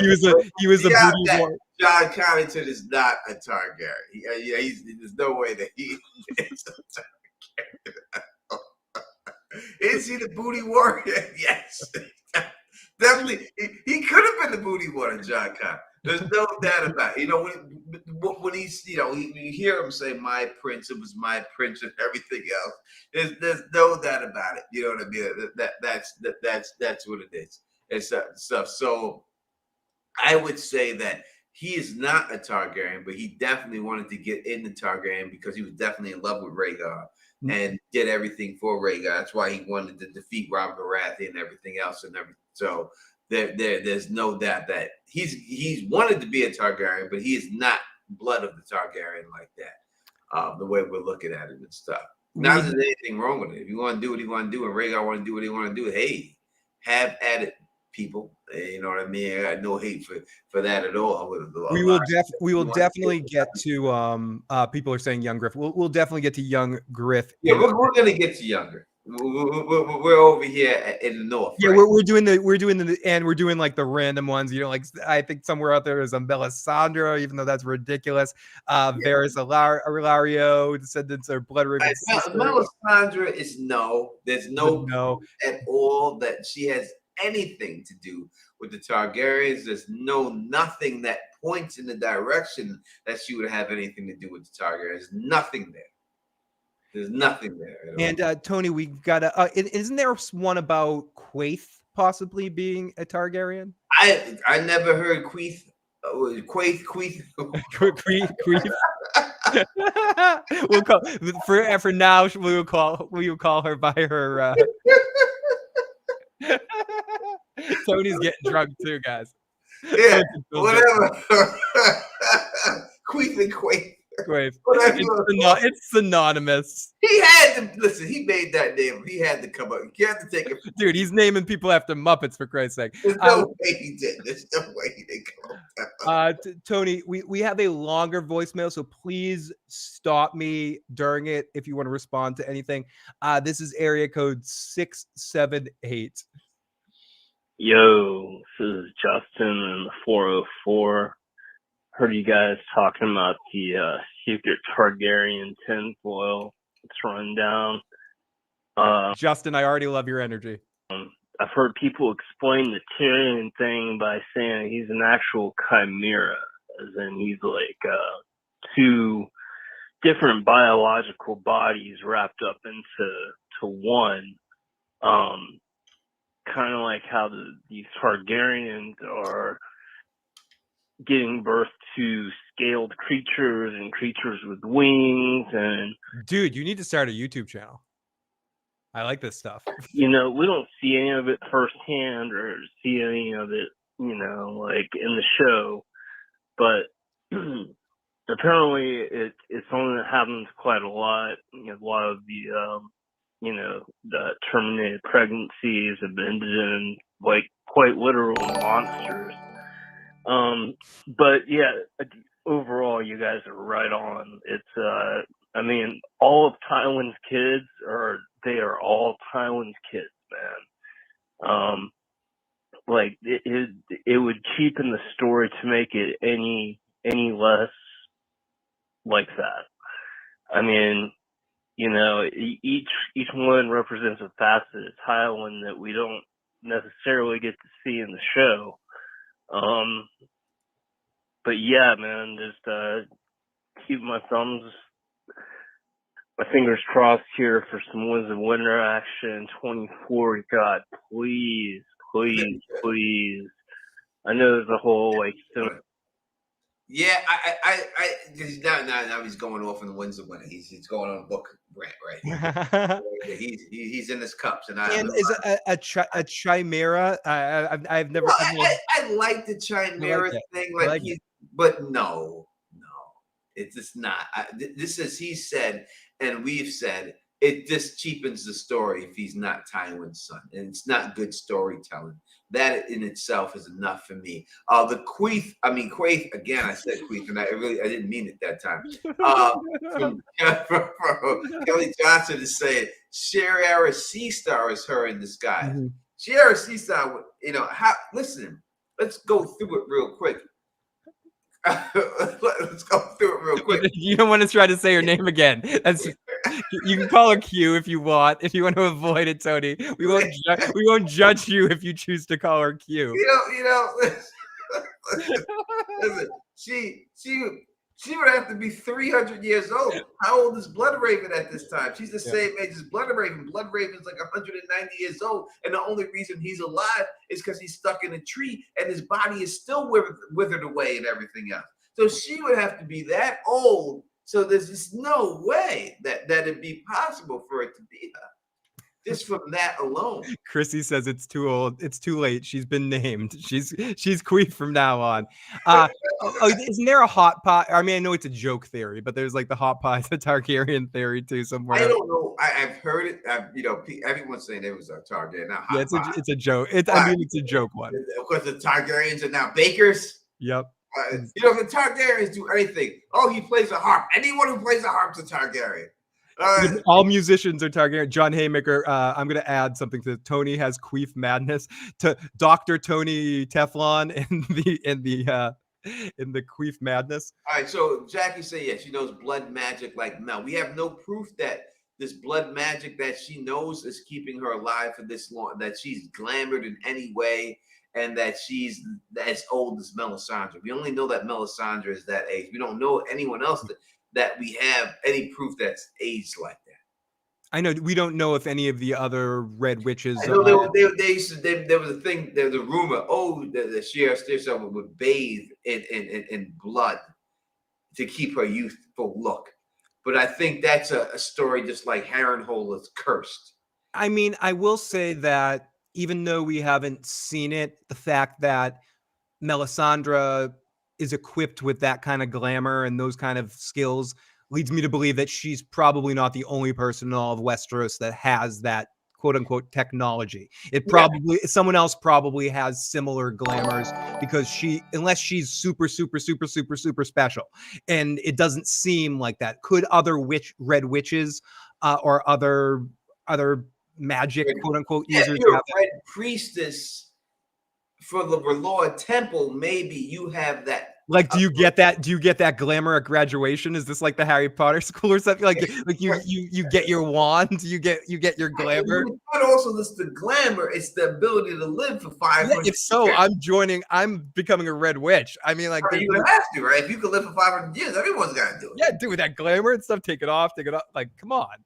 Everyone would have to do that. You know what I mean? So there's no proof. Kelly Johnson, even Super Chat said, Sherry said did blood magic. A lot of people did blood magic, but not everyone lived for 500 years.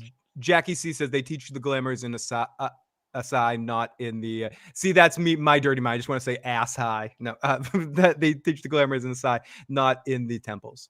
Ashai. I'm sorry, Ashai. But when they showed the other Red Priestess in the show, that she had a thing on her neck too. Did she have a glamour? She had a thing on her neck too. So I don't know. They just wanted to do that for TV purposes and everything else, but yeah, exactly. Jess, Queef is from Ass High. Queef from Ass High. Let's highlight. Yeah, that needs to go on this. Yeah, that needs to go on the board. Okay, Tony, we do have a couple of more voicemails, but we can get to Kelly's another super chat. Blood Ravens backs John, Shiera Quaith backs Danny! ! Oh, Blood Raven blacks John, Shiera Quaith back. I guess I understand what you're saying. I just don't agree with it. Me personally. Chris says Red Priestess Canerva. I wish we had gotten more of her. I think it was a contractual issue with the actress. I could be making that up. I thought I read any of her. She was the best. Yeah. I feel like it was an actor issue that we didn't see more of her. Area code 863. Hey, it's me again, Daryl. Sorry guys, I just got the new Dr. Dabber switch, and Jesus, good lord. But anyways, as for theories, guys, I really think that for the Targaryens, they kind of spread their seed all throughout not all throughout the north, but they've just spread their seed kind of all throughout Westeros. So it's in the north definitely. That's basically my theory. Is there's a lot of Targaryen bloods, bastards, and bloods running around. I mean, you're talking about blood, but you're also talking about a different bodily liquid. You're spreading their seed, and then you guys are just fucking, dick slingers from the wild, wild west. Exactly. Are they spinning around like Dexter St. Like, hey, welcome to the Targaryen dick? Hey. I would, if I were you and my women, I'd make love to you passionately. Constantly. Is that what every Targaryen's like, spreading the seed, walking around like Dexter St. Dick? Yeah, I don't know if they are. Listen, I think that they, back in the day they did, but I just don't think that it's like that. I mean, that's what makes it rare. I mean, they make it seem, if we were to bring this to House of the Dragon for a second, which is our best peek in there from a television standpoint anyways, it's made to seem like it's somewhat of a big deal that Aegon has like a bunch of bastards in there. So it's not probably every Targaryen, but some of them do, but so did Bobby B. I mean, I know he has a little bit of Targaryen in him too, but he's no secret there. But ultimately, it's not just a Targaryen thing in Westeros to there are no Westerosian condoms, I believe. There's no dragon skin condoms on these. No dragon skin condoms in Westeros, Tony. Not at all. They're not rocking any of that stuff. They're just bad backs for the bad facts. Maybe in the Citadel, but nowhere else. They're not spreading that. We do have a few more voicemails. This is area code 317. Hey, Jay from Indianapolis, Ken. About Quaithe possibly being a secret Targaryen. It would be possible that she, the theories that I like for her is, of course, Sierra She-Star, like you said, as well as possibly Alyssa Farman. Now, I understand the age thing, but, Melisandre is like 300 years old, so, and if Quaithe is a Shadowbinder, which, she's got a lot of sorceress and Shadowbinder stuff going on with her, plus that mask, there's no reason why she couldn't have, some sort of illusion spell or whatever on like Melisandre. So I think it's possible that Quaithe is either, Alyssa Farman or Sierra She-Star. Thanks. Interesting. Right, so again, we're saying if she has this ability that has not been shown in the books, right? So when we go into situations like that, if the ability was shown in the books, then I think we could say it. But the fact that it wasn't, now we're going to just speculate that she does have this. What Quaithe has is a glass candle. That's what she has. She has a glass candle. So everything that I see from Quaithe, it's not that she has this magic. She has technology that's allowing her to go into Daenerys's dreams, and she's using technology, and this technology is projecting that it seems like she has this magical. Yeah, great point, Tony, because everything that she's doing, there's an episode of Star Trek about they bump into this woman that is pretending to a planet of people that she's a god, but Picard is dead set on proving that everything she's doing is like a technology of some sort, and it proves to it. I think everything that Quaithe is doing can be explained with a glass candle. I was struggling to make sure I said Quaithe. I couldn't say glass candle. I slipped it up. But I think everything can be explained by that technology in a sense. So yeah, that would actually make a lot of sense. Yeah, that's the way I see it. So when I look at her, it's technology. It's no different than Euron or anyone like that, So I don't see all this blood magic that people are trained with, anything. I don't see that. And this is from area code, I think this is from Justin again, from area code 678. Yo, what's up? This is Justin from Atlanta again. I dropped my old area code, unfortunately, but bad habits die hard. kind of like this white Russian habit that I'm on. Anyway, like with Targaryens, what are they doing with Celtigar on the show? I mean, like, you know, it's like they're pointing out all the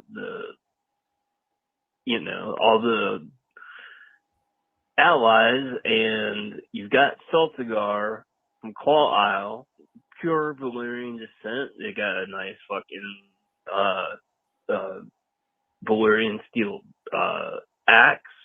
Like I would think that, you know, they're still making fine warriors. I'd like to see some more Celtigar stuff in the show. I think he's talking House of the Dragon stuff, right?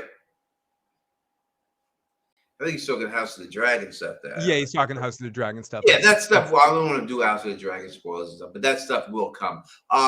We will see that stuff more in season 2 moving forward. Yeah, well, I think season 3 more than that. Jackie C says Quaker Theft says she's the shadow binding. So, shadow binding. What is that? So we look up shadow binding. That is bending a shadow to do your will, right?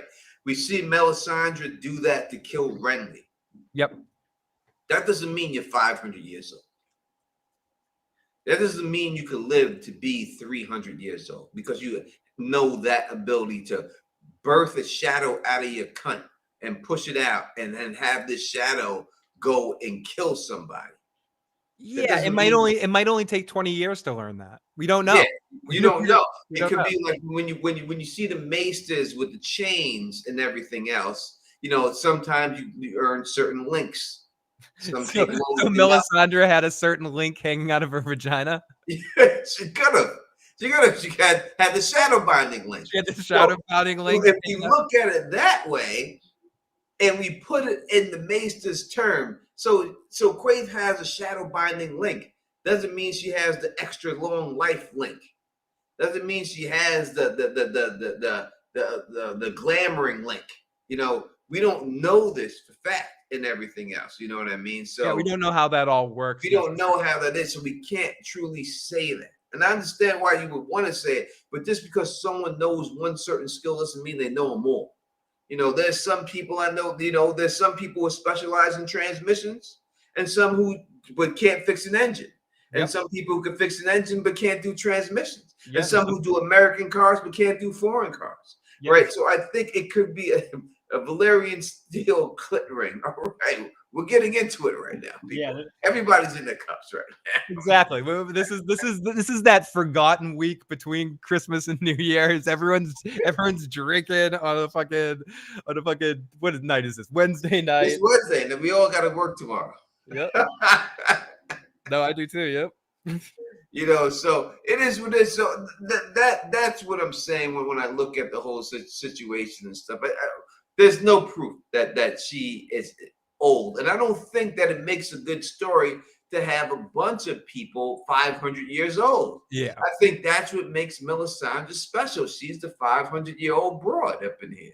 Now, if you have another chick who's 300 years old, another chick who's 200 years old, this chick is 70. You know, it don't make Melisandre special. She's like the $6 million man. But that being said, there was still the bionic woman. Or is it the other way around? No, that's not $6 million man. So there's probably like maybe one other out there, but not a lot of people.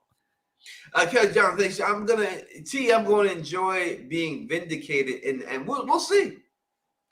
I mean, does that end involve Dream of Spring and Winds of Winter coming out? And I don't know if anyone's being vindicated. We'll see if we ever get to that point. I mean, listen, if you see me in a nursing home, Kelly, and then I'm walking by with a cane, he's like, I told you, Tina, I'm like, oh, you did tell me. Oh, you were right on that one. You may get that. You may get that. You know what I mean? And that's just what it is. Bionic Woman and $6 million man, yeah. All right, so going back to Secret Targaryens, we don't want to stay on here too long. It looks like, you know, these other people may not, you know, Gray's got a situation going on. Yeah, she's dealing with as she said in the chat earlier, she's dealing with a plumbing situation. As we all know, that have been those things can take forever. And then your everything's flooded and such too. Luna with a $5 super chat. Thank you so much. The problem folks had with Aegon was his bastards were too close to Flea Bottom, not somewhere far away like Lys, where the Targaryen's personal brothel was. So the problem was that Aegon was keeping his blonde bastards too close to home and having them in a fighting ring. Not necessarily that he has bastards. Targaryens having bastards is a blessing, like someone said earlier. It's like a built-in prima nocta to all of Westeros. Also, his problem was he was just grabbing up servant chicks and doing whatever he wanted to them. Yeah, exactly.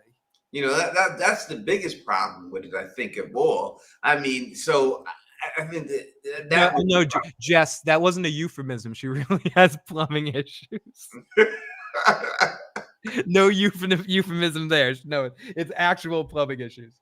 But thank you so much, Luna, for the super chat. We truly appreciate it. You know, we don't make no money on these streams unless we get the super chats going. You know, we just do this for the hell of it. All right, who's next that we have? I mean, if we're sort of like, I think the last one we really need to talk about is the Fagon situation, which I'm curious. Again, I'm more of a listener in this stuff as I'm a show person. I have read through the books. I never do you think I'm just calling him Fagon? Do you think he's for real? All right, so let's go through it right now. So Fagon, who was with Jon Connington, known as Young Griff, he is claiming to be the son of Rhaegar Targaryen, that he wasn't killed by the mountain. Yep. He was actually whisked away, and that he is now there to Danny's older brother. Yes, that is what he's claiming to be. Let's take the super chat from Daryl. Is saying, my theory is definitely a House of the Dragon spoiler for Thank you for the super chat, man. We truly appreciate it. Thank you, Daryl. So is he that? Is he what he claims to be? This is the reason why. So you gotta understand who Varys is. Varys is a manipulator. He had to manipulate someone into this situation. Jon Connington is someone who felt like he let Rhaegar down. He was in love with Rhaegar. So can we manipulate Jon Connington? How can we manipulate him? It varies. Well, we tell him that we have Rhaegar's true-born son here, and now we're going to let you raise him and get him on the Iron Throne. Right. So from that story, if you want to look at it right then you can see that no, he is not Rhaegar's son. Rhaegar's son was killed, and that's what happened. But why would Varys be interested in this kid? This kid does have the silver hair. He does have the Targaryen looks. So he does have the bloodline in. So what it comes down to, is he Rhaegar's son? No. But is he a Blackfyre, just like Varys? And the answer to that is 100% yes. He is a Blackfyre. Varys is also a Blackfyre. So if you want to say that they're Targaryens because they are, which they are, then 100% that both of them are, and the evidence in the books points to it. When you look at Illyrio Malpatis and his wife has Targaryen looks. She died of grayscale. Grayscale was brought about to kill Valyrians. That's why it was brought in the Royne, Mother Royne. When they got captured, one of the priestesses, she said a spell to Mother Roy. The gases rose from the sea, and then that's when grayscale was formed. It was a blood magic or a magical curse to be put against the dragon riders of Valyria. So Tony, is the whole theory based around the basic information that Varys somehow switched out the kids before the mountain killed them, or that they escaped? Because the mountain definitely killed people. He's saying that the kids were switched out because there was 2 kids that were dead, so we had to switch out one of the kids. It was like the Theon thing, essentially. That Varys pulled the Theon thing and gave 2 kids that weren't really the kids. And so where's the other kid? Okay, hey, the other one got it. But Okay, so it was I mean, 1 and 1. yeah, this is what we have to. This is what you have to believe. You would have to believe No, that. that's what I'm saying. I'm following the chain of thought here. So That Varys said, "All right, I'm gonna take you, but leave you, switch you out, and the mountain's gonna kill you, and everything else is good." right, so just chose which one. Okay, that I'm But, just you know, trying to but follow. John Connington, being someone who's in love and felt like he let Rhaegar down, would fall for some dumb shit like that, right? And that's why he's able to manipulate him. So when you deal with Illyrio Malpactus' wife, it says that it's no doubt that she is a Blackfyre, right? We look at her silver hair that she had and everything else in the looks, and Illyrio keeps his hands there because he fell victim to grayscale. This is the connection between Illyrio and Varys. This is why they're connected, and this is what it is. So it's not to put it's not to put a Targaryen on the throne, but the Blackfyre. Also, when Meleys the Monstrous left, it said that the male line of the Blackfyres died with Meleys the Monstrous. So she is the female line. So who Young Griff is the son of Illyrio Malpactus and his wife, who's connected to Varys. It's their son. Yeah, that's why. And they're trying to put his son on the Iron Throne. Now, Varys' ultimate plan, if you look at their plan was to have Khal Drogo marry Daenerys, let's say dead, and then have Khal Drogo go in there and disrupt everything. And then he would swoop in and take it back from Khal Drogo and Dany. And where did Viserys fit into this plan? That is what their true plan was, but they didn't count on the dragon. Now, what was Viserys' like? Just to be a puppet king that they would be controlling from behind the scenes? Who? Viserys.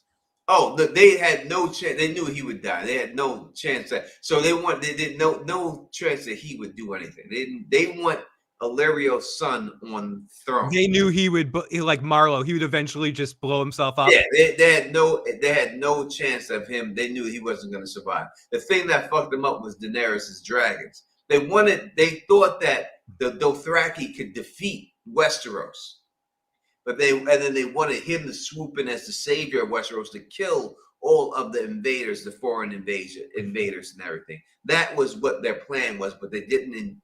The dragons fucked up their plan. So now they had to go to plan B. Now Daenerys has these dragons. How do we get it? We get Fagon to marry Daenerys. And now he has access to the dragons too. And that's their plan B. And that's how they're going to try to go with it. Now they also have the Dornish people that they want to get on their side. You see that they took Storm End and they want to get the Dornish people on the side and everything else.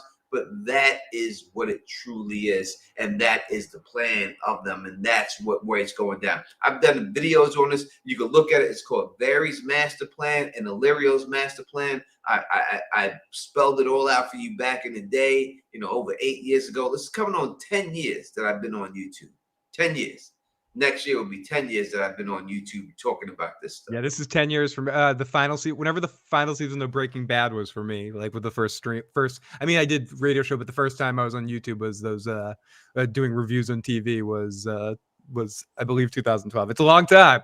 And someone said the Wire best show of all time. Very possible. I know Tony thinks so. I think it's it's sitting at that table for me. And I mean, we're not going to do this right now, Phil. No, but all we'll say is it's sitting at the table with a handful of other shows, and who's at the head of that table can be argued. Yeah, I mean, that table is the Wire's there. You have to put the Wire there. You're gonna put Breaking Bad, The Sopranos be there. The Sopranos is gonna be there. To me, Rome is gonna be there. I think Rome is one of the greatest shows of all time. To me, Mad Men might go there too. Mad Men could go there. I mean, it all depends how you want to put it out there. You know what I mean? 6 Feet Under. We talked about that another night. Yeah, the first 4 seasons of Game of Thrones. Yeah. So we could talk about all that stuff later and everything. But dealing with that is the whole plan. That is it. That is why it's going down. The Sopranos and when Fagon gets revealed, he's going to have Blackfyre. He'll have that sword to prove that he's the king. it's in the tote that Illyrio sent with him, and that's why Illyrio's all crying every time and sad to see him go. But that sword is what he got from his wife, being the last. She was the last living member of the Blackfyres, and that sword is going to be with him in that tote that he has, that he puts on his ship with him, and that's how Blackfyre comes back into the fold and everything else. It'll be brought back by then. So when you look, and also when you look at the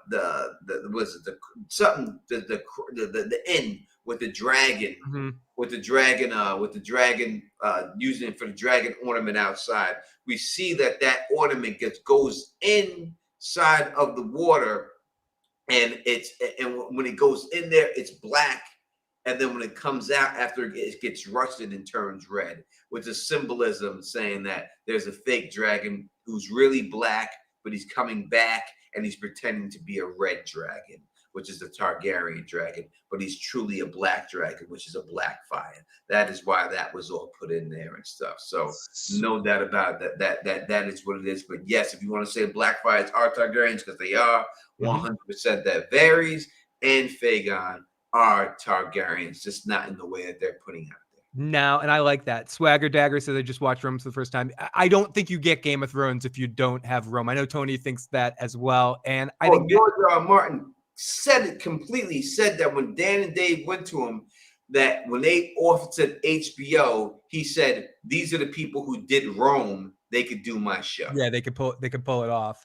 And also Mad Men. I think Mad Men's an underrated show because it's not about exciting things compared to some of the other great shows that are about these big type of events. It's more like Better Call Saul, more day in the lifey and deep. But again, as Tony said, we could do a whole separate stream, and we will one day on maybe a dual broadcast. They did say in the chat, Phil, end of the year stream. They're asking if you're going to do it. I'm definitely going to try to do an end of the year kind of stream in the next couple of days as I'm running out of time. But I will think maybe even at the beginning of the first of the year, right after the beginning of the year, either or. Right. And I will have Tony on that if he is around. I'll extend the invitation to talk about that. I was thinking either doing that or just finally doing our Golden Girls stream or a best sitcom stream because we've been due for something like that. But yes, we will be doing something like that. No doubt about it. Swagger Dagger saying Alan Taylor, who was a writer on Rome, is being brought in as a House of Dragon showrunner. If that's the case, then yes, that is awesome. I want to say Alan Taylor might have. The thing that happened with Rome was that it was supposed to be a 4-season show, but because at the time when it came out, it was the most expensive show ever on television, that HBO shut it down in 2 seasons. Yeah, and it didn't get the ratings that it should have gotten at the time. And it was the most expensive show on television at its time. So HBO shut it down, and they only could do 2 seasons. So we threw everything in 2 seasons and stuff. But it was supposed to be stretched out for 4 seasons. So, but you could tell that it was rushed in the second season. But still, the second season was great. It was still great. Even though it was rushed, it was still great. But it was so much better if they could have stretched that all out to 4 seasons. Yeah. Oh, 100%. 100%. But at least we got it. I mean, HBO has always, or early HBO, stuck to projects, but they still wanted money. I mean, The Wire and 6 Feet Under didn't necessarily get the best ratings, and they stuck by them. I mean, that's why you get the shortened last season of The Wire. And I hope with the Song of Ice and Fire stuff moving forward, they really allow all these projects to conclude. But getting back to the Targaryen thing, have we forgotten? I know there's theories on literally everybody could possibly be a Targaryen, but are we? Yeah, I heard Rich Ford was a Targaryen. I heard he was a Targaryen too. Oh, we have another voicemail. Maybe this person will introduce another Targaryen into the mix. But let's listen to what Justin has to say. Hey all, this is Justin, Just Genius Art from Raleigh, North Carolina.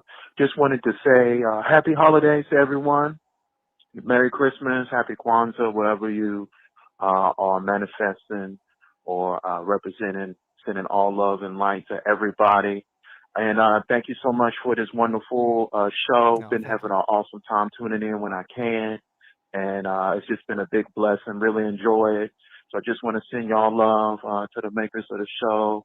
And I don't really read the books. I came in watching the show, and I really just love the whole world. So been loving the talk, and didn't really have any secret Targaryens other than just is it possible that Daenerys has like a nephew? It seemed like her brother. It wasn't his first time having women and stuff when he was with the Khazar. So is there any possible seeds that he dropped off that could affect the story in the future? Thank you so much. Sending blessings to y'all, and Happy New Year to everybody. Great. See y'all in 2023. Thank you. Great message. And yeah, it's a good question. Is there a little Viserys hanging out in Essos, Tony? I'm not going to say it's not. And I would say, I got love for North Carolina. That's my mother's home state. You know what I mean? So definitely got love for that 100%. You know what I mean? For North Carolina and all my family and everyone else that's out there in North Carolina. And obviously I got North Carolina in my blood. Though I was raised in Queens, New York.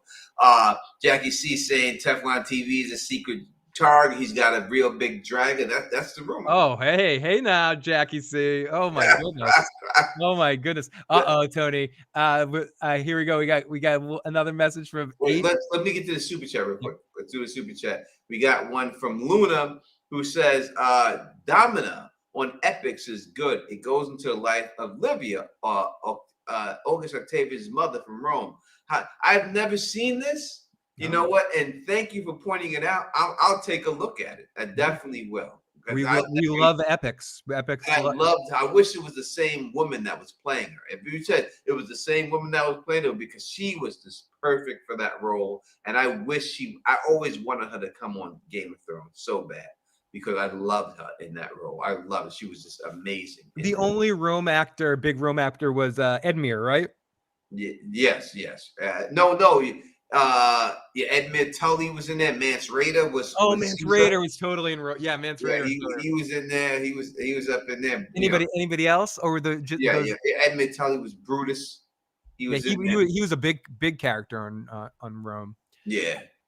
People say watching Tulsa King. I love Tulsa King. I do. Yeah, I haven't caught up. Tony's been trying to get me to. I love Tulsa King. I'm trying to get Phil to watch it, but the only problem is that Sly is saying he may not come back for season 2, which it don't work without him. It doesn't work. They change his character, it's not going to work. So that's why I'm not being. Yeah, they're going to have a Helmsworth replace him too. Yeah, he's saying there's so much work at his age to do a television show. He never did one before, that he can't really do it at his age. It takes too much energy to move my face. Sly's he has had a lot of plastic surgery. It's a lot of work for Sly to do anything these days. Yes, John Haymaker, and hint, if I do a top 10 list of my 10 favorite shows of the season of the year, that's definitely on it. That's a little spoiler of my list. Area code 868. We got a couple of messages quick from 868. Talking about Targaryens, right? And secret Targaryens and Targaryens that probably don't even exist. On the Song of Ice and Fire wiki, there's a whole fucking history, quote unquote, but really it's a future of like the 200 years after Daenerys. And apparently Daenerys married Justin Massey and has 3 kids, and because Jon died, you should check it out, because it's all fucking stupid. It's fucking stupid, but it's funny. Oh, so that honestly, what you said there at the end, KP, could be described about me. It's fucking stupid. It's fucking stupid, but it's kind of funny. That's what people say about me. Don't ever put me after a super chat. What the hell? I thought we were better than that, Tony. Tony, listen, man. What are we gonna do? I got people. The people are spending money on me. I got to put them up. KP, you could drop them bones too, brother. You could drop them bones up in here. You act like you could drop them bones, son. You know what I gotta do? What I gotta do? It's fucking stupid, but it's funny.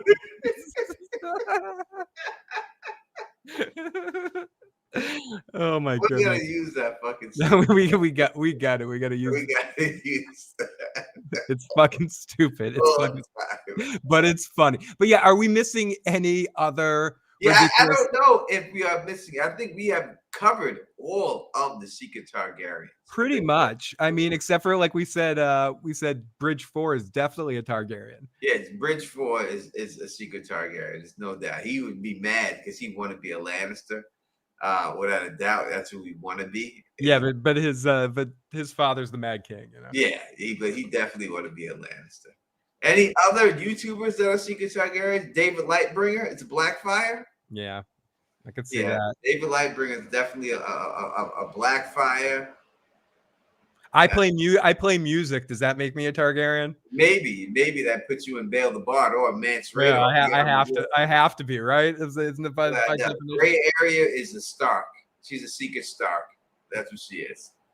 She's gonna marry a Targaryen. Well, I would say gray area is a Dornish woman. I would say she's from Dorne. Yeah, but she's marrying into the Targaryen family, though. Yeah, she's a gray area would be a secret Dornish woman.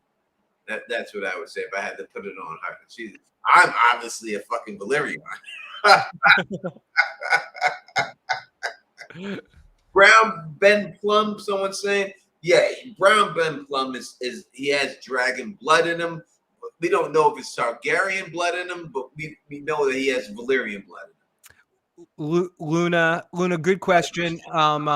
Tony, I mean, I think Tony is a fan of Baratheon and Stannis and everything. Yeah. Essentially, I'm a Lannister fan as well. But if I was in Westeros, my personality type, I'd be in either Dorne or Highgarden. Like Highgarden, because I'm assuming that they grow the kind of plants I like in Highgarden. So I'd be hanging out there all the time, like by the flowers, hanging out with the girls, hanging out, playing music and stuff. In Dorne, because of their obvious fun sexual choices down there in Dorne and all the easy freedom and fun of the climate. So I would probably realistically live in either of those areas, but I love the Lannisters because I love shady people. I love shady people. Yeah, I know. That's my politician answer, Fernandez. I named three houses. Okay. I mean, we went through all the whole. I eat zebra is from North. She's from North because it must, we look at the women from North and everything else, and we look at them all, misandry and all that. She definitely fits the bill to be on that level of beauty. So she's from North. Alicia would be. What would Alicia be? I mean, who would she be? She would be a House Valyrian mix. She's be on House Valyrian. She's definitely a House Valyrian. She would be there, and Nim would be with the colors in the hair. I would put Nim in. Nim's a Lannister. Nim is from House Lannister, and that is what it is. That is the way it goes. I know Bridge loves the Lannisters, but he would what would Bridge be like a Stark, like true honor, like lots of honor and heart and strong moral compass. I know Bridge is laughing his ass off listening to this afterwards, but he's listening right now. Yeah, oh, he's totally listening. Oh no, he's listening later, so he can listen on fast speed. Let's see. Oh no, Phil is really secretly from House Eddie from Stranger Things. Funny story about that. That like in Halloween, I just put on a jean jacket, and people are like, "Are you Eddie?" And I'm like, "Yeah, fuck you." You know, like I heard back when American Idol was on, people called me Bo Bice. Now they call me Eddie. They're all copying fucking me. Alicia's from Dorne. No, she's not from Dorne. I think Gray is from Dorne. Gray is from Dorne. Yeah, Gray would be a Dornish woman. That she seems like she's. Al Sanchez. Let me get to this. Then we're gonna be out of here after this. He says, question for Tony and Phil: what would your sigil in a house? I have a sigil. If you ever look at House Teflon, if you see my name is House Teflon, you see that the sigil is the Godfather thing with the strings that pull down, and my house words are "We pull the strings." I used to say that in every video that I did. If you look at my old videos, House Teflon chair, we pull the strings. I used to always say that. So yeah, you said it in the intro too, with the beat to the beat of it and stuff like that. And yeah, but in real life, for my house Bowers, we do have house words, and the words are, "This is our world, and you're just in it," and that's the house word. If you ask my daughters, what are our words, they will tell you this specifically. They will tell you. If you say, "What is your house words?" they will say, "This is our world, and you're just in it," and that is our house words for housebounds in real life. But for me, I was lucky enough to have one of my viewers design me a house sigil that has 2 conga drums on it. House FOP, Friends of Phil. And so it would probably be that with a couple congas on it or a musical instrument. And my words would be, "We all got issues," because we all got fucking issues, man. And over here in my house, there's a lot of issues. Or something like a Pink Floyd lyric, like, "You got to be trusted by the people that you're lied to. So when they turn their backs on you, you know, you get the chance to put the knife in." I know those are a lot of words, but that was my yearbook quote. So we'll go with that. No doubt. We got new people like Crystal in the building. Thank you for being here. Kelly Johnson. And we got T-Dog up in here. Wow. You know, listen, there's a lot of names in here that I haven't seen before. Maybe you came because of Gray Area. Maybe because you wanted to see her. And maybe you came because of Bridgman. Listen, subscribe to the channel. And if I got to choke him out, we're going to get him in here. Yeah, exactly. Subscribe to the channel. You know, we definitely subscribe to the channel. Become a member of the channel. Whatever you can do, you know, subscribe to the channel. We'd love to see you. We do live streams every week on these topics. And we also do what if videos with Bridge and everything. And we're bringing those back and stuff like that. So definitely do that. I'm going to be on Gray Area's channel a little bit. We already discussed what we're going to do. I'm just waiting for her to get done with her situation right then. Super Chat from Kelly John says, "T, should Jon have dueled the Night King in the show?" I think that's 100% yes. It's stupid that they would have an actor that plays Sir Arthur Dane and dual wielded the swords and not have him as a sword. Yeah, not have him actually use it. And not have him become the Night King and then not have him do it. It's ridiculous. It's dumb. You put Ron Jeremy in the sex scene, he's got to pull his dick out. Yep. That's the bottom line. That's why you put him in there. You don't have Ron Jeremy go in there and try to fucking do Shakespeare, right? So you don't hire a guy who's a dual wielding sword expert and then not have him fight with his swords. So you're saying that Ron Jeremy has 2 dicks? No, I'm kidding. He's dual wielding. I think he does. especially in one. I think he does. Especially in jail where he is right now, I believe. I think he's in jail. He is in jail. I think Ron Jeremy. I think he is in there. I'm sure he's very popular. You know, so listen, you know, I was just like to say, you know, thank you everyone who came. And if you're new here, you know, just consider subscribing to the channel.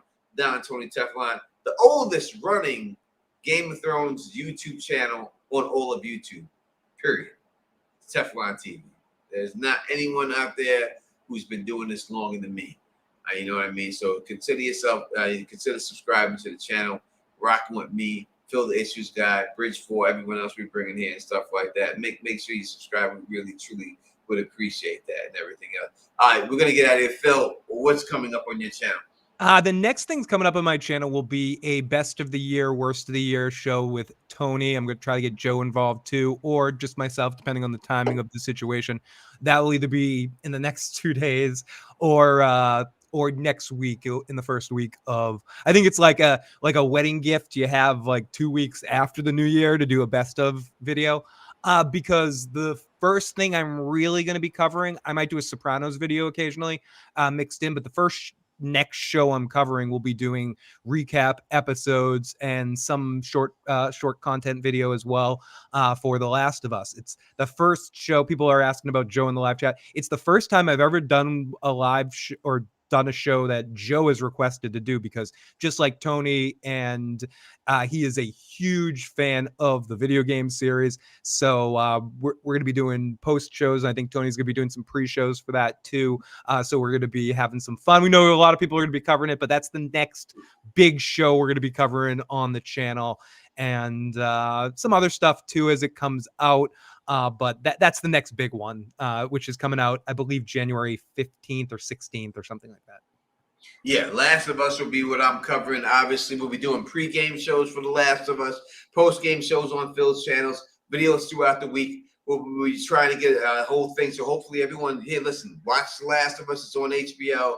Let's get this thing rolling with The Last of Us and everything else. We're going to keep it going. Obviously, we got From in the bag. We got the rest of the shows that are coming out. From Severance are both shows that I think Tony and I are both going to cover when they come back. Well, we're the kings of From. Yeah, we're going to be doing From. I've been trying to spread the word of From too to get more people into it. I will also be talking about Invincible this year when that comes out week by week, and new season of The Boys whenever that comes out, and who knows what other shows will pop up.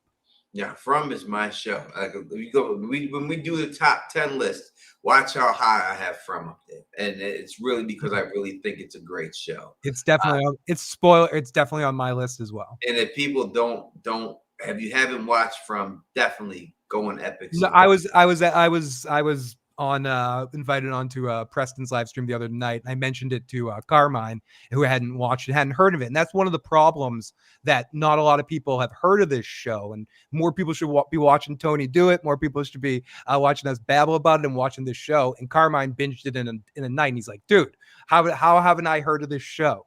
And so it's a show that more people need to get on, and I hope they do add it to Amazon or Netflix before the new season arrives, so it can get a lot more viewers. And we do celebrity interviews with the cast members from. Like we've had 2 of them on already, of the main cast members, and we're gonna have all of them on. Next one's gonna be Victor.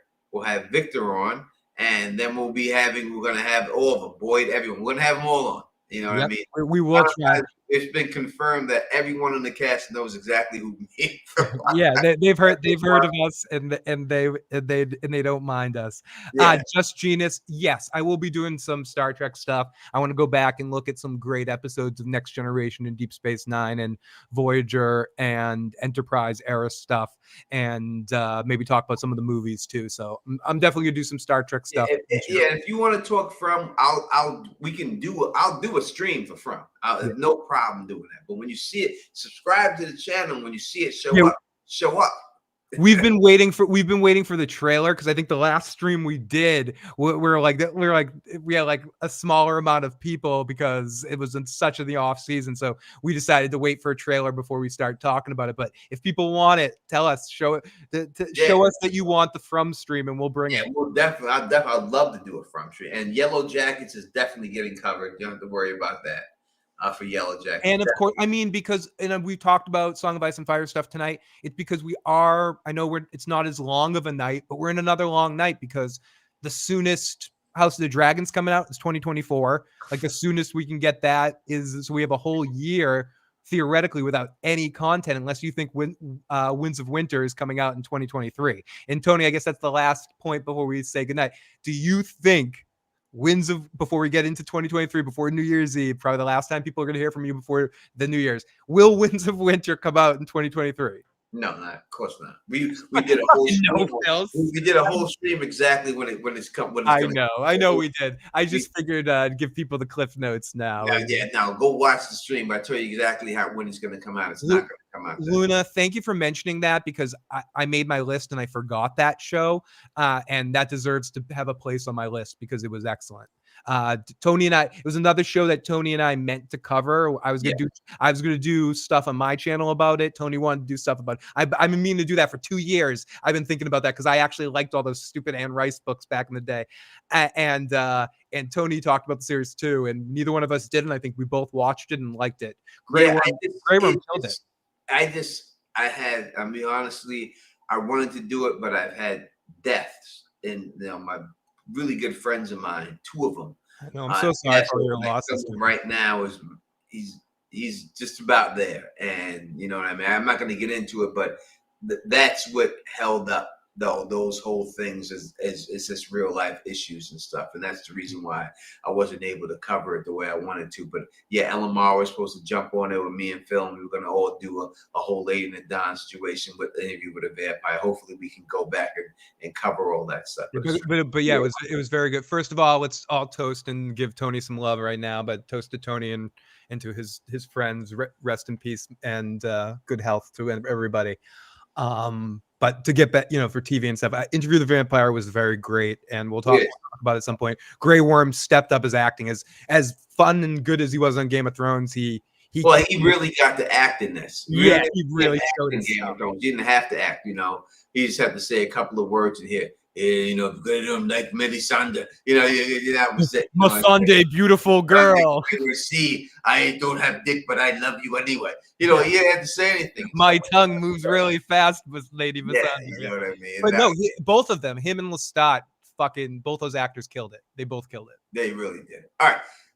In case I am not back before the New Year's, I want everyone to have a happy New Year's. We'll see you in the New Year's. Hopefully I can come back on before the New Year's drops and everything else and try to get something going. But in case I don't, happy New Year's to everybody. Phil, happy New Year's to you. I'm sure I'll talk to you before New Year's. Yep. Love all of you. Got nothing but love for you. Next year will be 10 years of Teflon TV. We'll definitely do a 10-year stream and go through everything and stuff like that. And if you like the way I do this, please thumbs up this, spread this across the realm, and as always, subscribe. And until next time, you know who it is. It's the Don Chair, Tony Teflon Chair, House Teflon. We pull the strings. Peace.